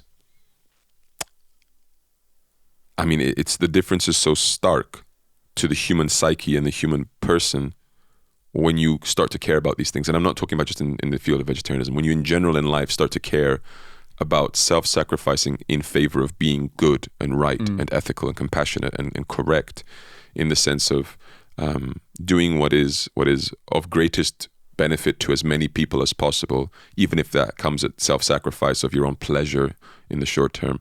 I think, again, to unpack that would be immense, but I think it's at the core of the striving to be good human beings. Yeah, I think the point that I was trying to make about the animal agriculture industry, the meat industry, is that there's a very obvious concerted effort, right, to disassociate, right? Like you go to the store, and it's very easy. I mean, because it's especially in the West, it's like it's just part of tradition. It's part of what we've always done. But there's this very intentional, right? It's very intentional disconnect between a nicely little packaged thing of ground beef, and you see the picture on the ground beef, and it's a nice cow and like in a field beautiful with flowers and green sunshine. Field, right? That's very intentional. And the thing is that you can now online, just like, I mean, I can't even begin to watch these videos anymore. It's so horrific what we're doing to animals. It's just like, and nobody, in my opinion, that isn't like not isn't a psychopath would look at any of those videos and say, "Oh, this is fine. I'm totally fine with supporting this." I mean, this is great. Like, yeah. It's horrific, man. It's horrific. Like, and most medias I know, they say they don't even want to watch it. They just prefer not, pretend it's not true. And that's what I did as well. right? That before I met Guruji, before I was vegetarian, before I moved to Germany, you don't even want to see it. Yeah. And I'm not, that's, somehow you just justify it to yourself. I'm not supporting that. Or there's this argument of, but what if the chicken lives a really good life or whatever. It's like, generally the slaughterhouses are the same. Whether or not they come from a nice place where they grew up and they had, some space or not, they still are sent to the same slaughterhouses. I saw a video just kind of in preparation for this topic. They gas pigs, and it's just like you can see them suffering. It's not. Yeah. There's arguments made like, how do we know that they really suffer or don't or whatever. It's like, for some reason we draw the lines at different animals. We would never do that to dogs. We understand that dogs have feelings and emotions and things in our culture. Yeah, fair enough. But we can understand that. Like we can understand when a dog is scared, is in pain, is whatever, is doing cute things. There's so many videos of the same for cows. Cows are actually just like big dogs. Like, I follow different accounts and things because I'm very passionate about that. Right, there's like just so beautiful videos of cows literally snuggling up to people and licking people and all this stuff. And it becomes easy again when, these things are just numbers, like, we kill this many animals. I mean, was it like 56 billion, I think, per year land animals that are killed for the meat industry. Like, can you even begin to comprehend that number? Like, what amount of suffering that we're just putting into the world? You can't even comprehend. 56 billion. But also how numb we are to it. Yeah. Like one thing is their suffering. The thing that's almost more shocking is just how much there's apathy towards that from human beings. Like, because it's just a number, right? But when you see, there's videos like a cow will be trying to escape, that jumps off the truck on the way to the slaughterhouse, and he's trying to run away. And then we all care about the cow because, we can see that 56 billion, that's actually 56 individual sentient beings that have emotions and feelings like dogs, like humans to some degree, right? It's not just a number. It's horrific. Like when you actually think about those individuals. Yeah, the scale is nuts. I mean, that is beyond any shadow of a doubt. The scale is insane. And I think it's all about a question of supply and demand. Like the more we demand, the more they have to increase the supply. Yeah. And so we are directly causing not only the killing, but the processes that speed up the killing, that make it more efficient, that make it more effective in terms of separating that which we want from that which we don't want. I mean, for example, in chickens giving birth, so the male or female, the male is far less interesting, and in the egg industry, yes. In the egg industry, in the dairy industry, the same thing. Like the guys always get discriminated against in these industries. Yeah. And so they get killed off immediately. Pretty much. Baby chicks are macerated within a few hours, I think, of being born because they're essentially useless in the egg industry. I mean, and there's videos of this. I've seen again because they're just trying to meet demand, right? Yeah, and it's like it's amazing also. Having looked into this stuff a lot the last several years, and having had conversations with family members and people close to me or just people in general, the kind of gymnastics that people will do to try and justify, because you can't, it takes a lot of humility, I think, and courage to some degree to be like, what, this isn't in line with my morality, and actually I don't want to support this in any means. Like there's videos of chicks being put into grinders or just being put in trays into like little gas chambers, and just like thousands of them just being thrown in the garbage or just put it. Man, I saw a post on Reddit several months ago where it's just like giant bags of chicks, just huge bags of chicks that are just left there, and then some of them they'll die because they suffocate. They're on the bottom. I mean, it's crazy. Yeah, it's funny because I think as we dive into this, naturally some people think, oh, here come the vegan activists, vegetarian activists, and whatever.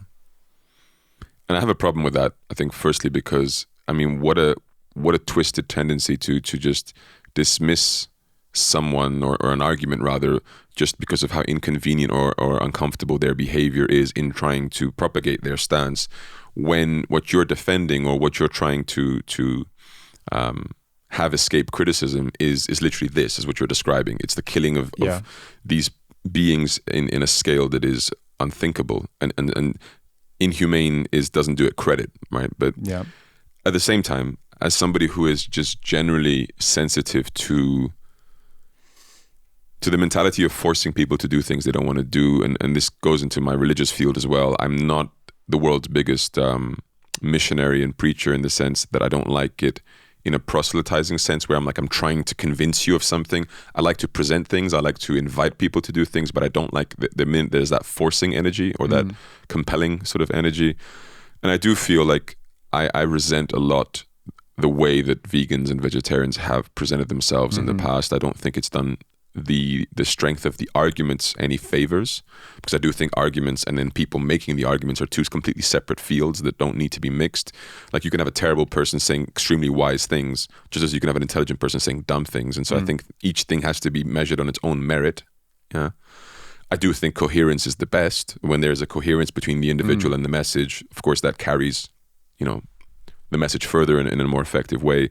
Nonetheless, I do resent that, and I want to make it clear that my stance for why I push for vegetarianism, for example, or veganism, at a greater depth, has nothing to do with at the core, it has nothing to do with fashion, with trends, with even to an extent, a lot of the ways that it's been joined in with environmentalist movements and Greenpeace movements or whatever. I'm not saying that those things aren't valid or don't play a role in it, but I feel like a lot of these topics are being lumped together into a category of extremists and people who are standing for many things that I don't particularly agree with. And so I'm thinking, please just separate and segment. Right. We can have one debate about environmental issues, which I'm happy to engage in, but with a different set of understandings and arguments, a different conversation about veganism or vegetarianism, a different conversation about XYZ, right?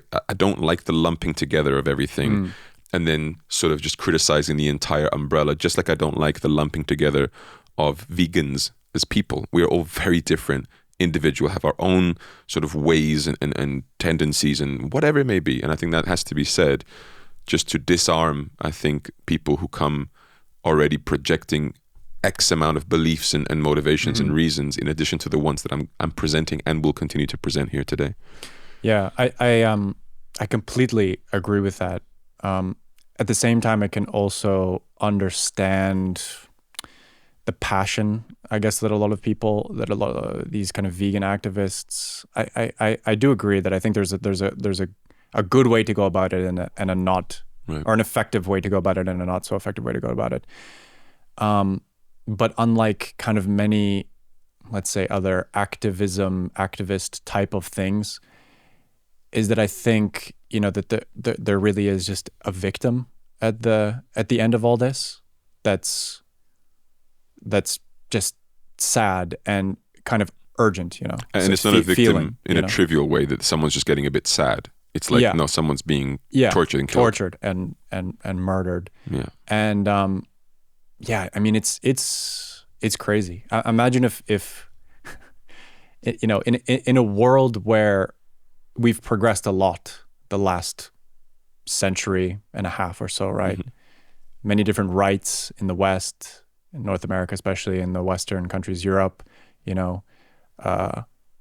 rights for homosexuals, rights for women, all of these things.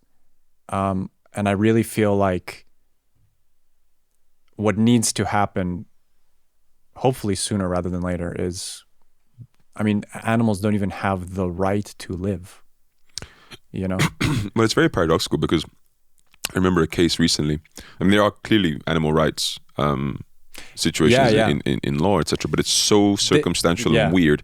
Like there was a case recently. It's an interesting topic, actually. Maybe it was a year or two ago. A football player in England. He was a French player, but he was playing in England at the time. The video was circulating in social media. His brother, I think, posted it, where he was at home with his, friends and family, and he had a cat. Oh, I think I heard about this. And he kicked the cat, right? Like it wasn't even like he was necessarily trying to hurt it, but almost playfully, you could argue. But he kicked the cat, right? And it became a scandal. Huge backlash, right? Huge backlash. He was fined. He had to go to some corrective sort of lessons about animal conduct, and animal rights activists went for him, and he paid the penalty, right? And he was suspended by his club and condemned by his football club and everything else. And I was thinking, fair enough. Obviously, I don't have a problem with him facing consequence for having kicked his cat, but I'm just thinking, is this world insane? Yeah, like he kicked his cat. But probably on that same video, on his dinner table, there was some cow or chicken or something that had just been like hung upside down, tortured, killed, like throat cut, whatever, right? Yeah. And there's this really, really weird discrepancy when it comes to animal rights. It's like, well, some animals have rights. Yeah. So here's the interesting thing as well. One of the main people that I follow online is Earthling Ed, or Ed Winters. Shout out to him. He's amazing. And he released a book a couple years ago, which I bought and read. And there are laws and things for animal rights and well-being in animal agriculture. I mean, he's from the UK, so this is all the UK, but the UK is actually considered to be one of the most progressive in terms of animal agricultural rights, whatever that means. But the things, like, you actually read what the rights of these animals are. It's like, oh, the pig, the mother pig that, gives birth, she's allowed to have, 3 more centimeters than they allow her in a cage, than they allow her in America, or it's absurd when you read it. Right. Like there's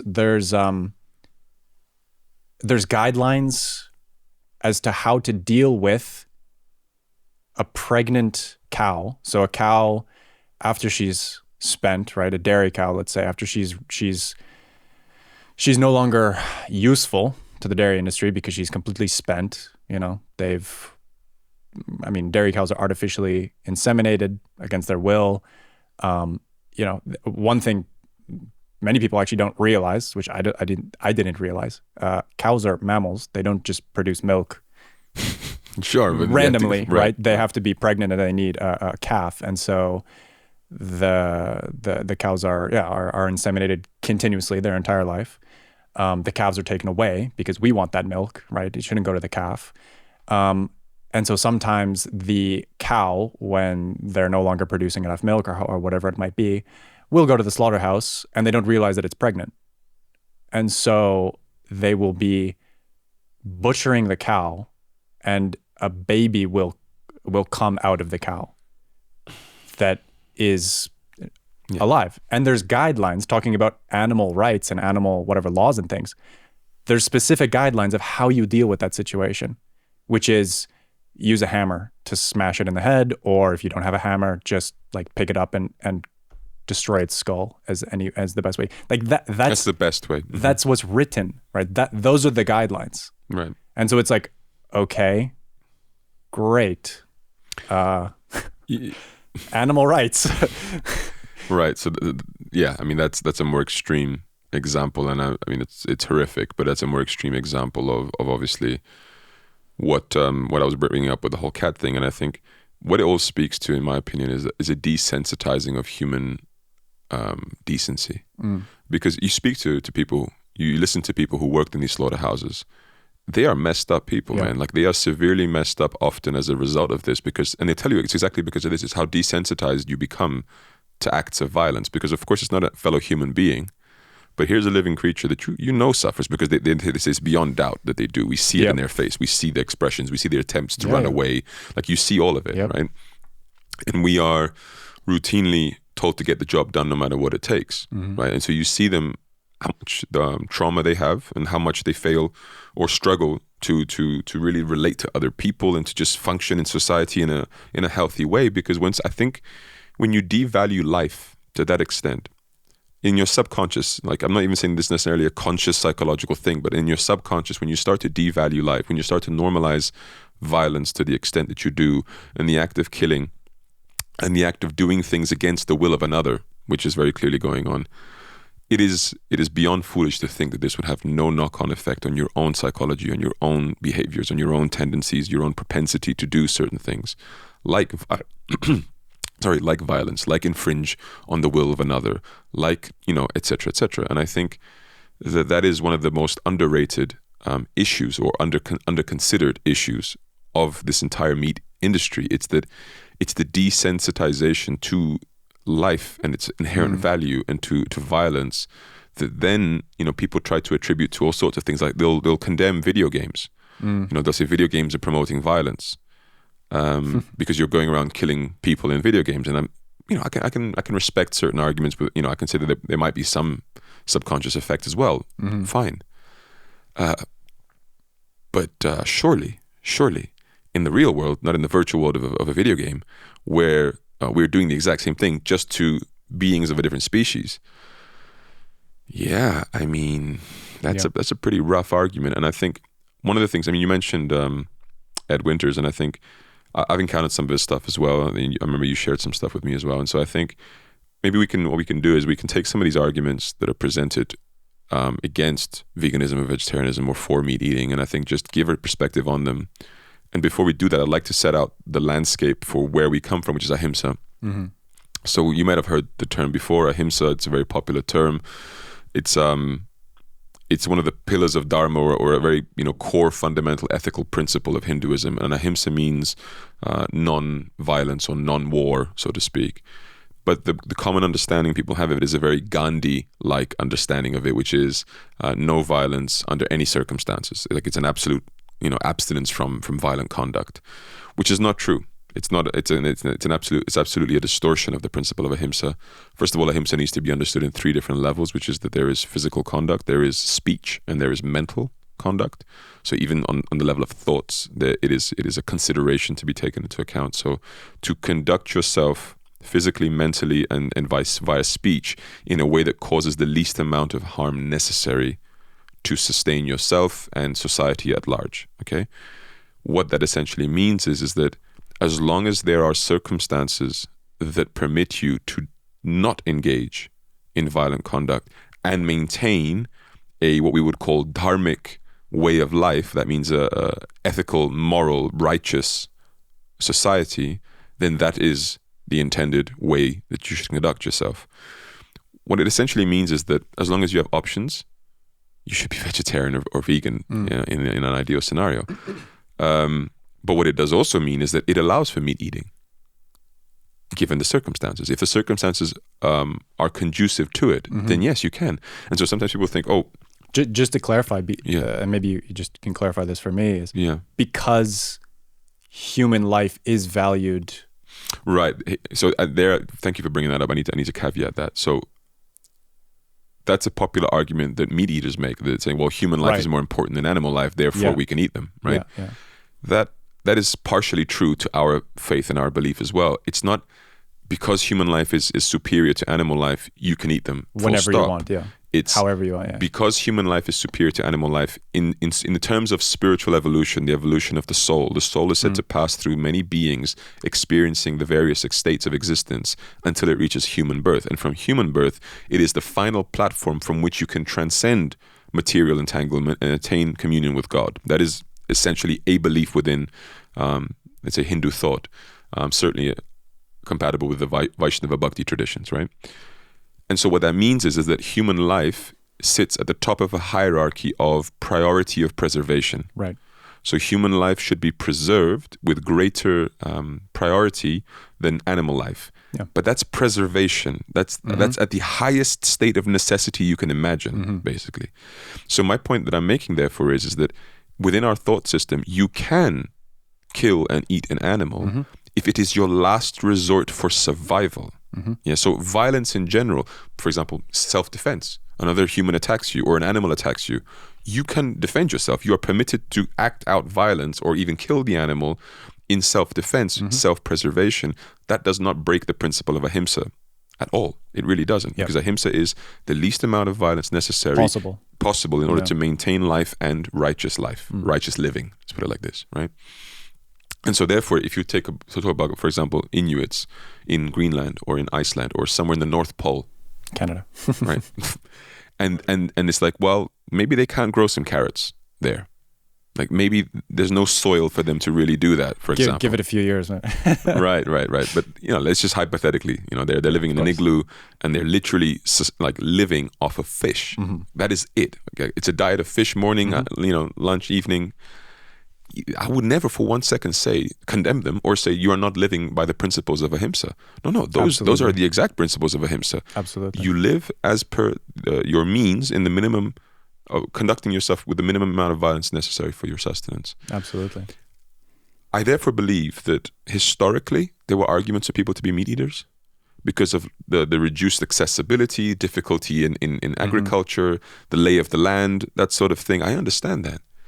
But we're talking in the 21st century. We're talking to societies and people where it is almost impossible to make the case that it is not an option to be vegetarian or vegan, right? That eating meat is a necessity on a daily basis. Yeah.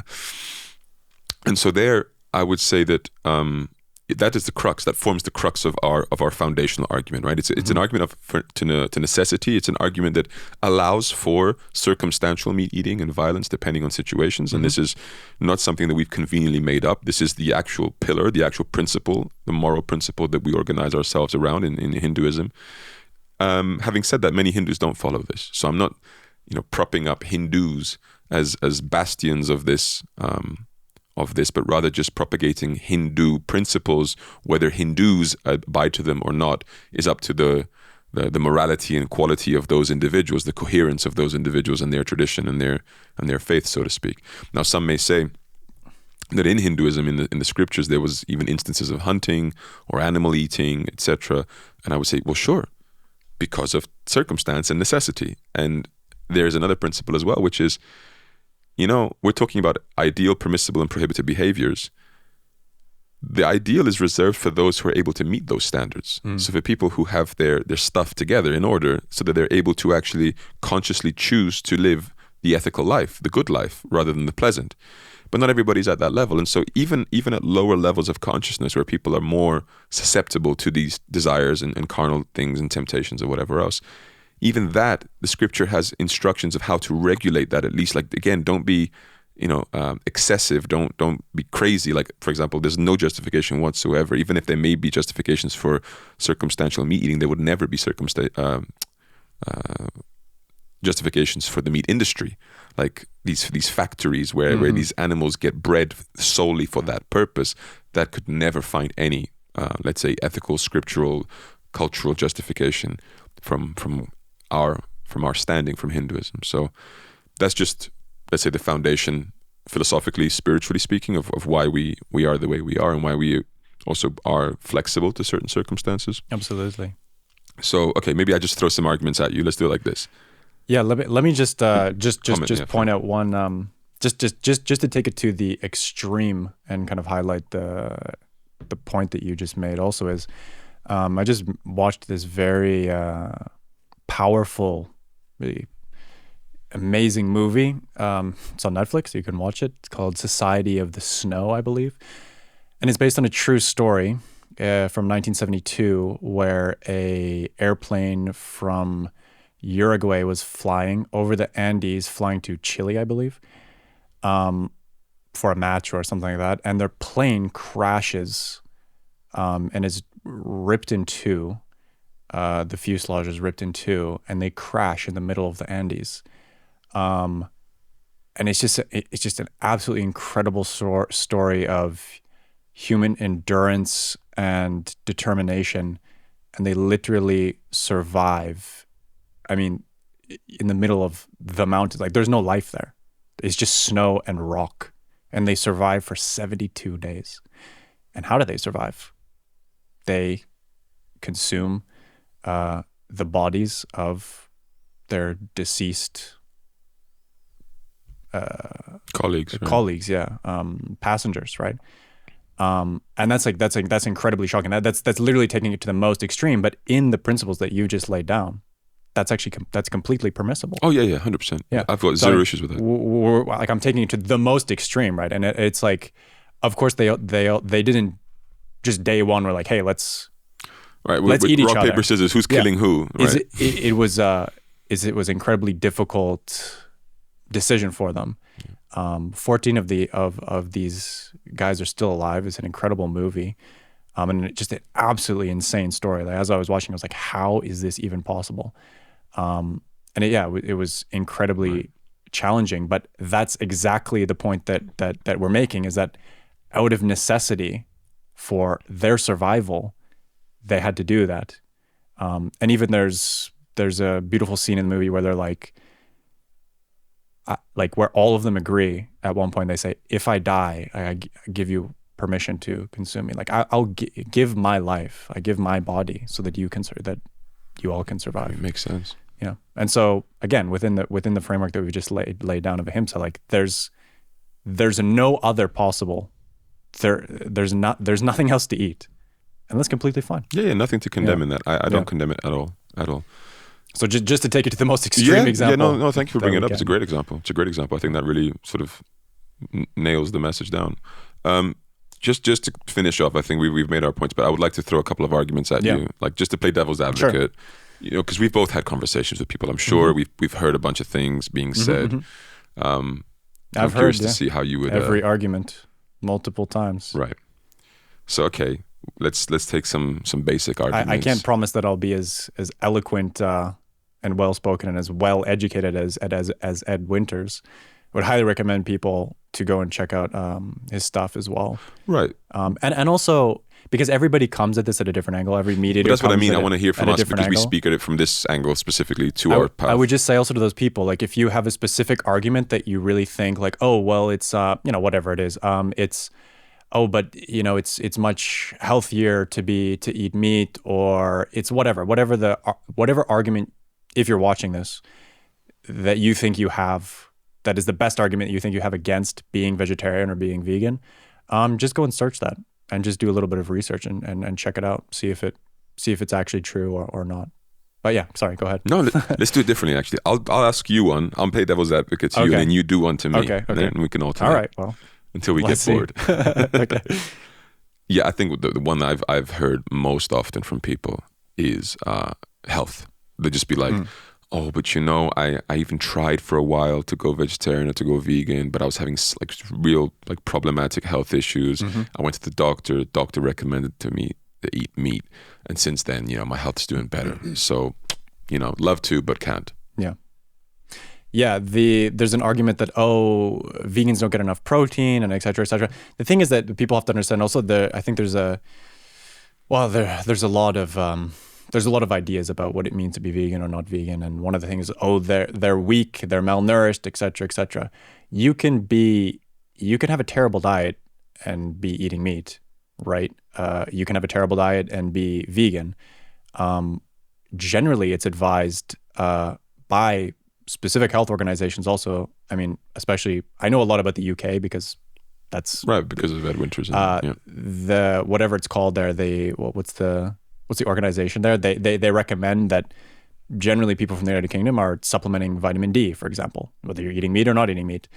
And so you can be, it's just a process of educating yourself, and you can 100% get. I mean, these organizations from the United States and the UK have said it is 100% viable to be vegan at all stages of life, including pregnancy. They've said this. This is just a fact. Clear, yeah, sure. And I mean, we're living examples. Like it's a funny thing when people say, "Oh, you can't actually, survive, or you're not gonna, you can't be healthy on a vegan diet." I was like, well, there's so many examples of people that are alive and healthy, including athletes, right? Including a lot of athletes. One of the strongest men in Germany is vegan. There's There's a cross-country runner who has like just insane records. He like runs through like mountains and forests. I can't remember his name. Yeah, he just has like who's vegan and all of these things. And so yeah, again, you can be an unhealthy vegan. You can be an unhealthy meat eater. Right. I think to give the devil his due, I think there is sometimes truth to the point of it. It's sometimes less convenient. Mm-hmm. Like it's a little bit more difficult to get certain things to balance out that diet in a complete way. Mm-hmm. But sure, I mean, a little more inconvenience is nothing compared to the inconvenience of the animals and what they're going through, right? And so I think those things have to be weighed up on a scale. And for example, when it comes to athletes, it's completely doable, as you said, but I don't begrudge them that it's perhaps easier to get to a certain physique with meat eating. Mm-hmm. But again, my point is convenience. You're just bringing me the argument of convenience. Yeah. And you have to measure that up against the inconvenience to the animals and to your own morality. Yeah. Right? Do you want to throw something back at me? Yeah. You're prepared? You've done your research? Well, okay. I have my moral compass. Let's go with that. Okay. Man, there's so many. Let's go with, we've always done it. Traditionally, right. Historically, mm-hmm. human beings have always eaten meat. Mm-hmm. Our teeth are made for eating meat, and we're supposed to eat meat. And we've always eaten meat, and that's one of the reasons we developed in such a way. No. Yeah. I think, to give again the devil his due, even if there are vestiges of our capacity to eat meat in our physiognomy, in our teeth, in our stomach, etc., if you take it and compare it with animals that are actually 100% meat eaters or designed to eat meat, I mean, the comparisons there will be stark. Mm-hmm. So A, in the teeth, B, in the actual acid in your stomach and your ability to digest and process that meat. For example, isn't it amazing that we have to cook our meat? Yeah. Otherwise, we're going to get sick as hell.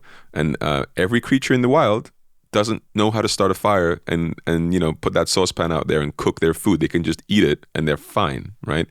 So there's a pretty big distinction. The size of the intestine, etc. So I mean, physiologically and biologically, I would not concede that we are so ideally constructed for meat eating. I think rather we're not. But going back to the tradition point more, and the mm-hmm. idea that historically we've done so, and it's contributed to us being here where we are today. I think there's two fallacies there. One, just because a series of behaviors in their totality led to something that we now value and deem as being good, which is our lives in society, doesn't mean that individually every behavior was a positive contributor to that or a necessity to that. So it's like the fallacy of composition. It's just because one thing is good doesn't mean all things in the category are good, right? Because if that were true, then all the behaviors of our ancestors should be taken on board today. They ate meat, so we should too. Well, they also pillaged and raped and killed. Just arbitrarily, mm-hmm. right?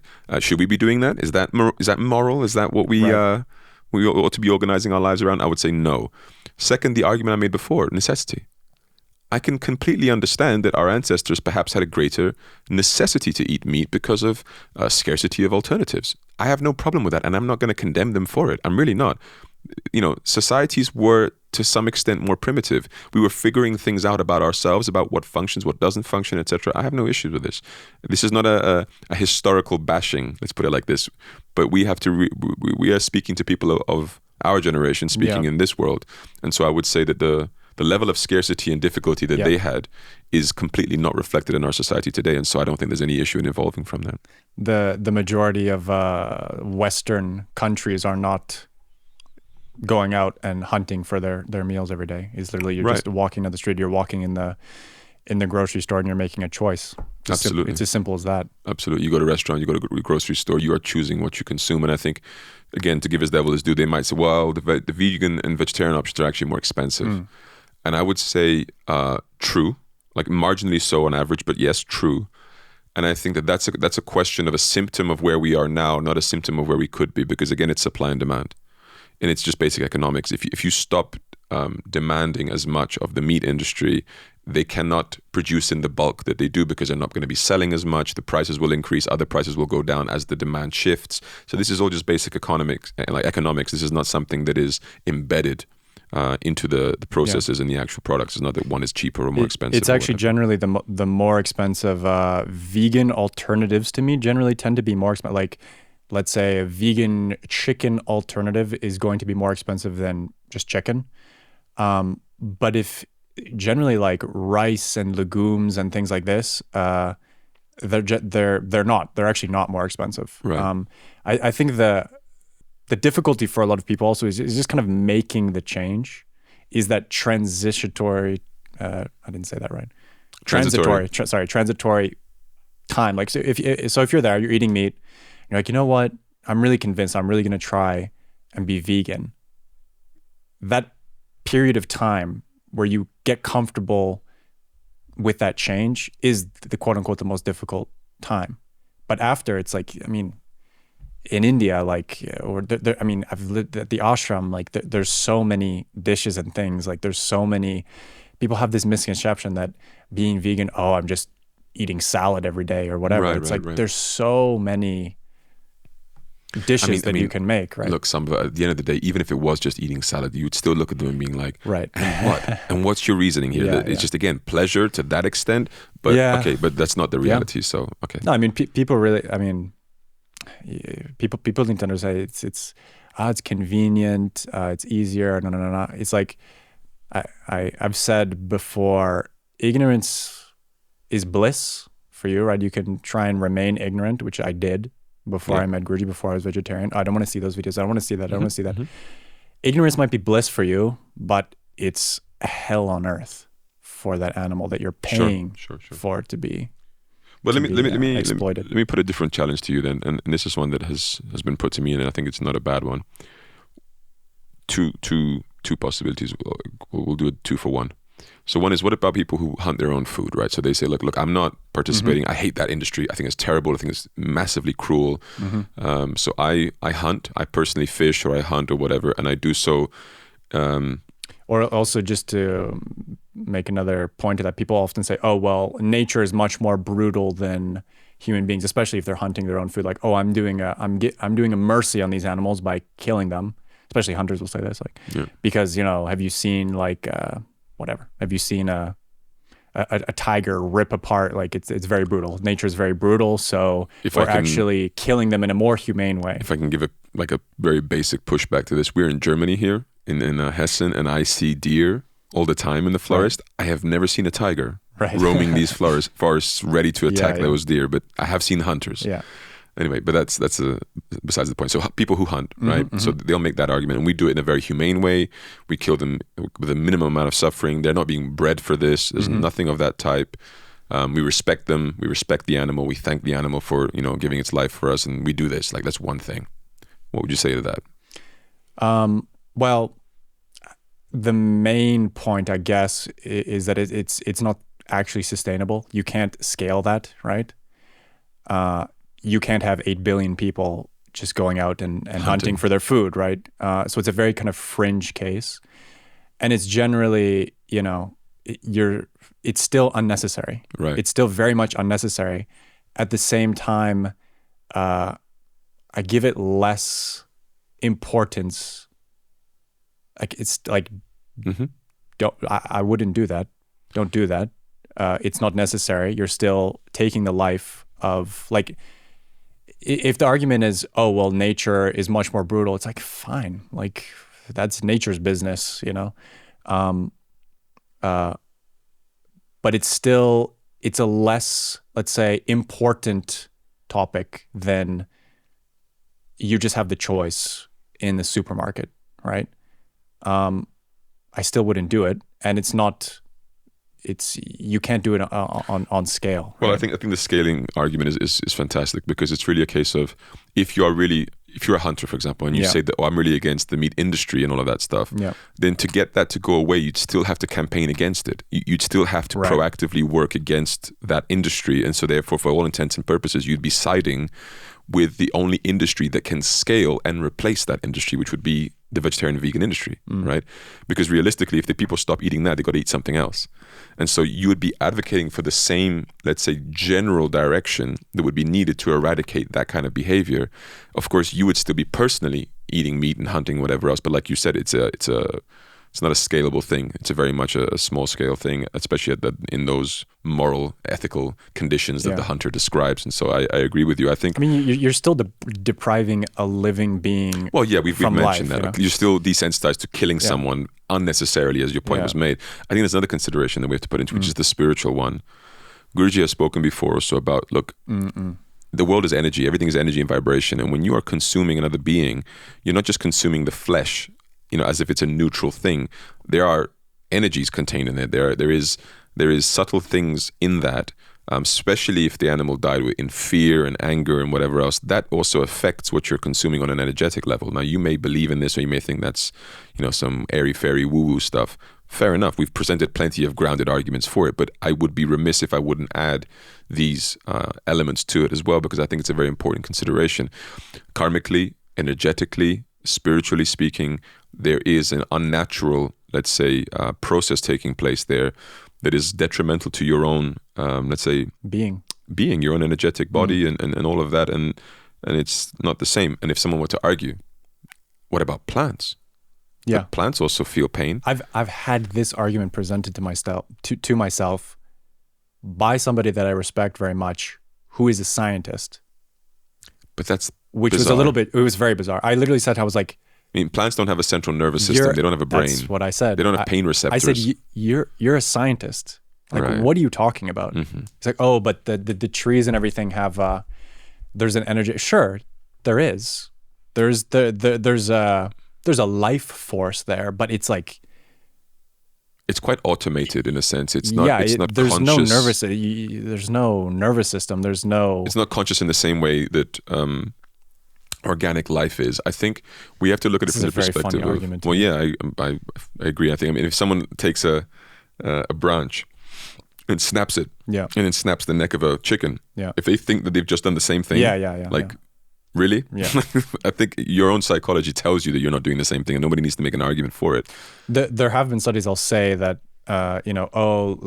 they've done tests and things where they can measure some form of whatever electrical pulses or whatever, where when you cut something, then there's a reaction in the plant. Okay, right. Fine. I mean, it's no, but reactions, as my understanding is, like, for example, you have those fly trap the plants, it's like something goes on it, there's an impulsive reaction because of the weight that is there, not because of what is in there. So for example, if you put a coin in there, it's still going to close and try to eat it, right? But it's a coin, it's not nutritious, it's just a automatic impulsive response. It's not something actionable and conscious. And you put a coin or a cigarette butt in the mouth of an animal, a dog or whatever, they're going to spit it out. They're going to this tastes terrible. Like, it's not, see, it's a conscious choice. You see what I'm saying? And so I think there's a huge difference there. And anyway, our principle is minimum amount. Yeah. Now, something that I've heard before being said to me, because we're saying about doing the minimum amount of damage, and the plants feel less than animals, if at all, therefore it's fine. Legitimately, someone turned to me once and they said, what about a disabled child? Like, they feel less, they're less able-bodied than you are, they're more animal-like in a sense. Where's the line? Can't you kill them and eat them? And which point do you draw the line? Bizarre argument, but I would say no, you can't, for two reasons. No necessity whatsoever, yes, and any scenario where you'd present me an absolute necessity, I'd be like, well, again, that is permissible, back into my model. But two, category of being. We're talking about a human being, and I already said before that there is, spiritually speaking, a reason for why the human being stands to a higher degree of preservation and protection than another. And it's because that soul has gone through a journey to achieve that body, and it shouldn't be dismissed arbitrarily. But again, I think it's a very uninformed argument. I mean, the reason why we're even going through these arguments, I just want to make it clear, it's not that we're trying to, just flaunt knowledge or whatever. It's that many of you perhaps have heard these arguments and you don't know how to counter them. And so we're just giving you some samples. I don't think we need to go deeper into this. I think it's more, you've given resources where they can go and learn more. With Earthling Ed Winters, his book, I think, is very helpful. Guruji often speaks on the topic. My advice would be focus less on health benefits or health issues. Focus more on moral issues, on necessity issues, on psychological, let's say, issues. I think it's more profound, and I think it speaks more to people's self-identification, because most people see themselves as being good people, moral people, and so that's going to be the thing that hits home more. I think the thing about this conversation is that people know. Yeah. People know what's right and what's you're wrong. Right. I think you're right. And because I've seen so many of these arguments presented and kind of excuses and things and reasons why I can't be or I shouldn't be or this, all these things. There's just some of them that we went through, and there's many others. But at the end of the day, it comes down to, I think, for the majority of people, and this is the thing that people don't want to admit, is because, and it's a hard thing. That's why I say I think it takes a huge amount of humility and courage to some degree to say, you know what, there is actually no justification, because it comes down to, actually, I just value the taste more than I value the life. The taste and the convenience. I'll add convenience to it. Okay. For the health part, people, And that's an incredibly uncomfortable thing to admit to yourself. And I get that. I was like that as well. I didn't but again, the issue is that there are victims with these choices, with these choices that we make. And I think it's such a one of the easiest things that we can do, choices that we can make in the world that genuinely has such a positive impact on the world, and will directly diminish just the overall quota of suffering that exists on this planet, Agreed. And that makes me think now, people sometimes say, but to farm vegetarian or vegan alternatives, it causes a lot of killing and death as well, and suffering to locusts and bugs and different things like this. The problem there is that the majority, or the extent to which those things, for example, soya farms and all this, are created, majority of it is to feed animal. Yeah, I'm glad you brought this up, actually, because I was just slaughter animals. I was just I just looked this up just before this this conversation, and it's something like 85 or 7% of all soy farms. 85% of all soy farms. It was 80 something. I saw something as well. Yeah. Is grown for animal agricultural feed. Right. So if that's your that's argument, reduced, the other's reduced too. Yeah, if that's your argument, then right. No, I agree with you. Doesn't make any sense. Yeah. And I also, it's let me just pick this up quick, because I wrote it down. I just want to get the numbers right.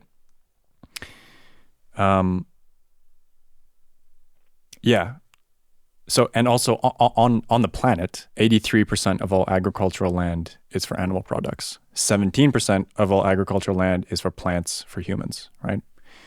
And then 85% of the soy that is grown is fed to livestock animals. So, I don't think the numbers speak for themselves. I think it's again, when you do a little bit of research, when you look into these things a little bit, the argument falls apart pretty. Well, I agree with you in the sense that it is one of the easiest things we can do that brings a net positive. Yeah, and I think that's a good conclusion. And not only, again, like you were saying as well, not only in yourself, not only in the world, but in yourself. Yeah, because there is, whether you believe it or not, there are karmic consequences for consuming such things, and it's ironic that we live in a world where so many of us want peace and prosperity, but yet we're consuming things that do not. Hedonism. It's hedonism. In the end of the day, they say that, but they act differently. They act in the pursuit of pleasure. That's why I said the pleasure industry is the most lucrative industry in the world, in all the forms it takes. And this is just one more of them. Yeah. And I think the answer to that is therefore a correction at a core human level of that. And this is why a lot of people who are doing work in public speaking, in lecturing, in all the different fields, I respect them all and I back them all, because as long as we can get people to understand the moral precepts of Ahimsa, as long as we can get people to understand that it is in living the good life that you will receive a far more profound pleasure than living in the pleasurable life, the pleasant life, in a sense. When people start to really take that on and take the responsibility and the inconvenience and all that comes with it, they will reap the benefits of it. Yeah. Society as a whole will make the real leap that it should and ideally would make. And I think that's therefore what needs to be really focused on. This is the crux of it. It's moving people away from hedonistic, pleasure-seeking nonsense that ends up killing your your character, your morality, and the foundation of all that is good, so that you can actually rob yourself of who you could and should be. And I think that's only discovered when you try your best to live as close to that ideal as you possibly can. Mm. Do your best. Like no one's 100% perfect, yeah. but I think that's the message really that I think you and I both want to just put across, which is we just try our best. You know, we do as good as we can, and like I said, I think people know what that is, but it's like, okay, you need to convince yourself. So just go and do the research, figure out if it's in line with your ethics and your morality, and if it's not, try and make a change and try and do your best. I think that's a great sentiment. I'm happy to end it there. Sure. It was a great conversation. Thank you very much. I look forward to more in the future. Thank you very much, Swami. Take your diff. Take your diff.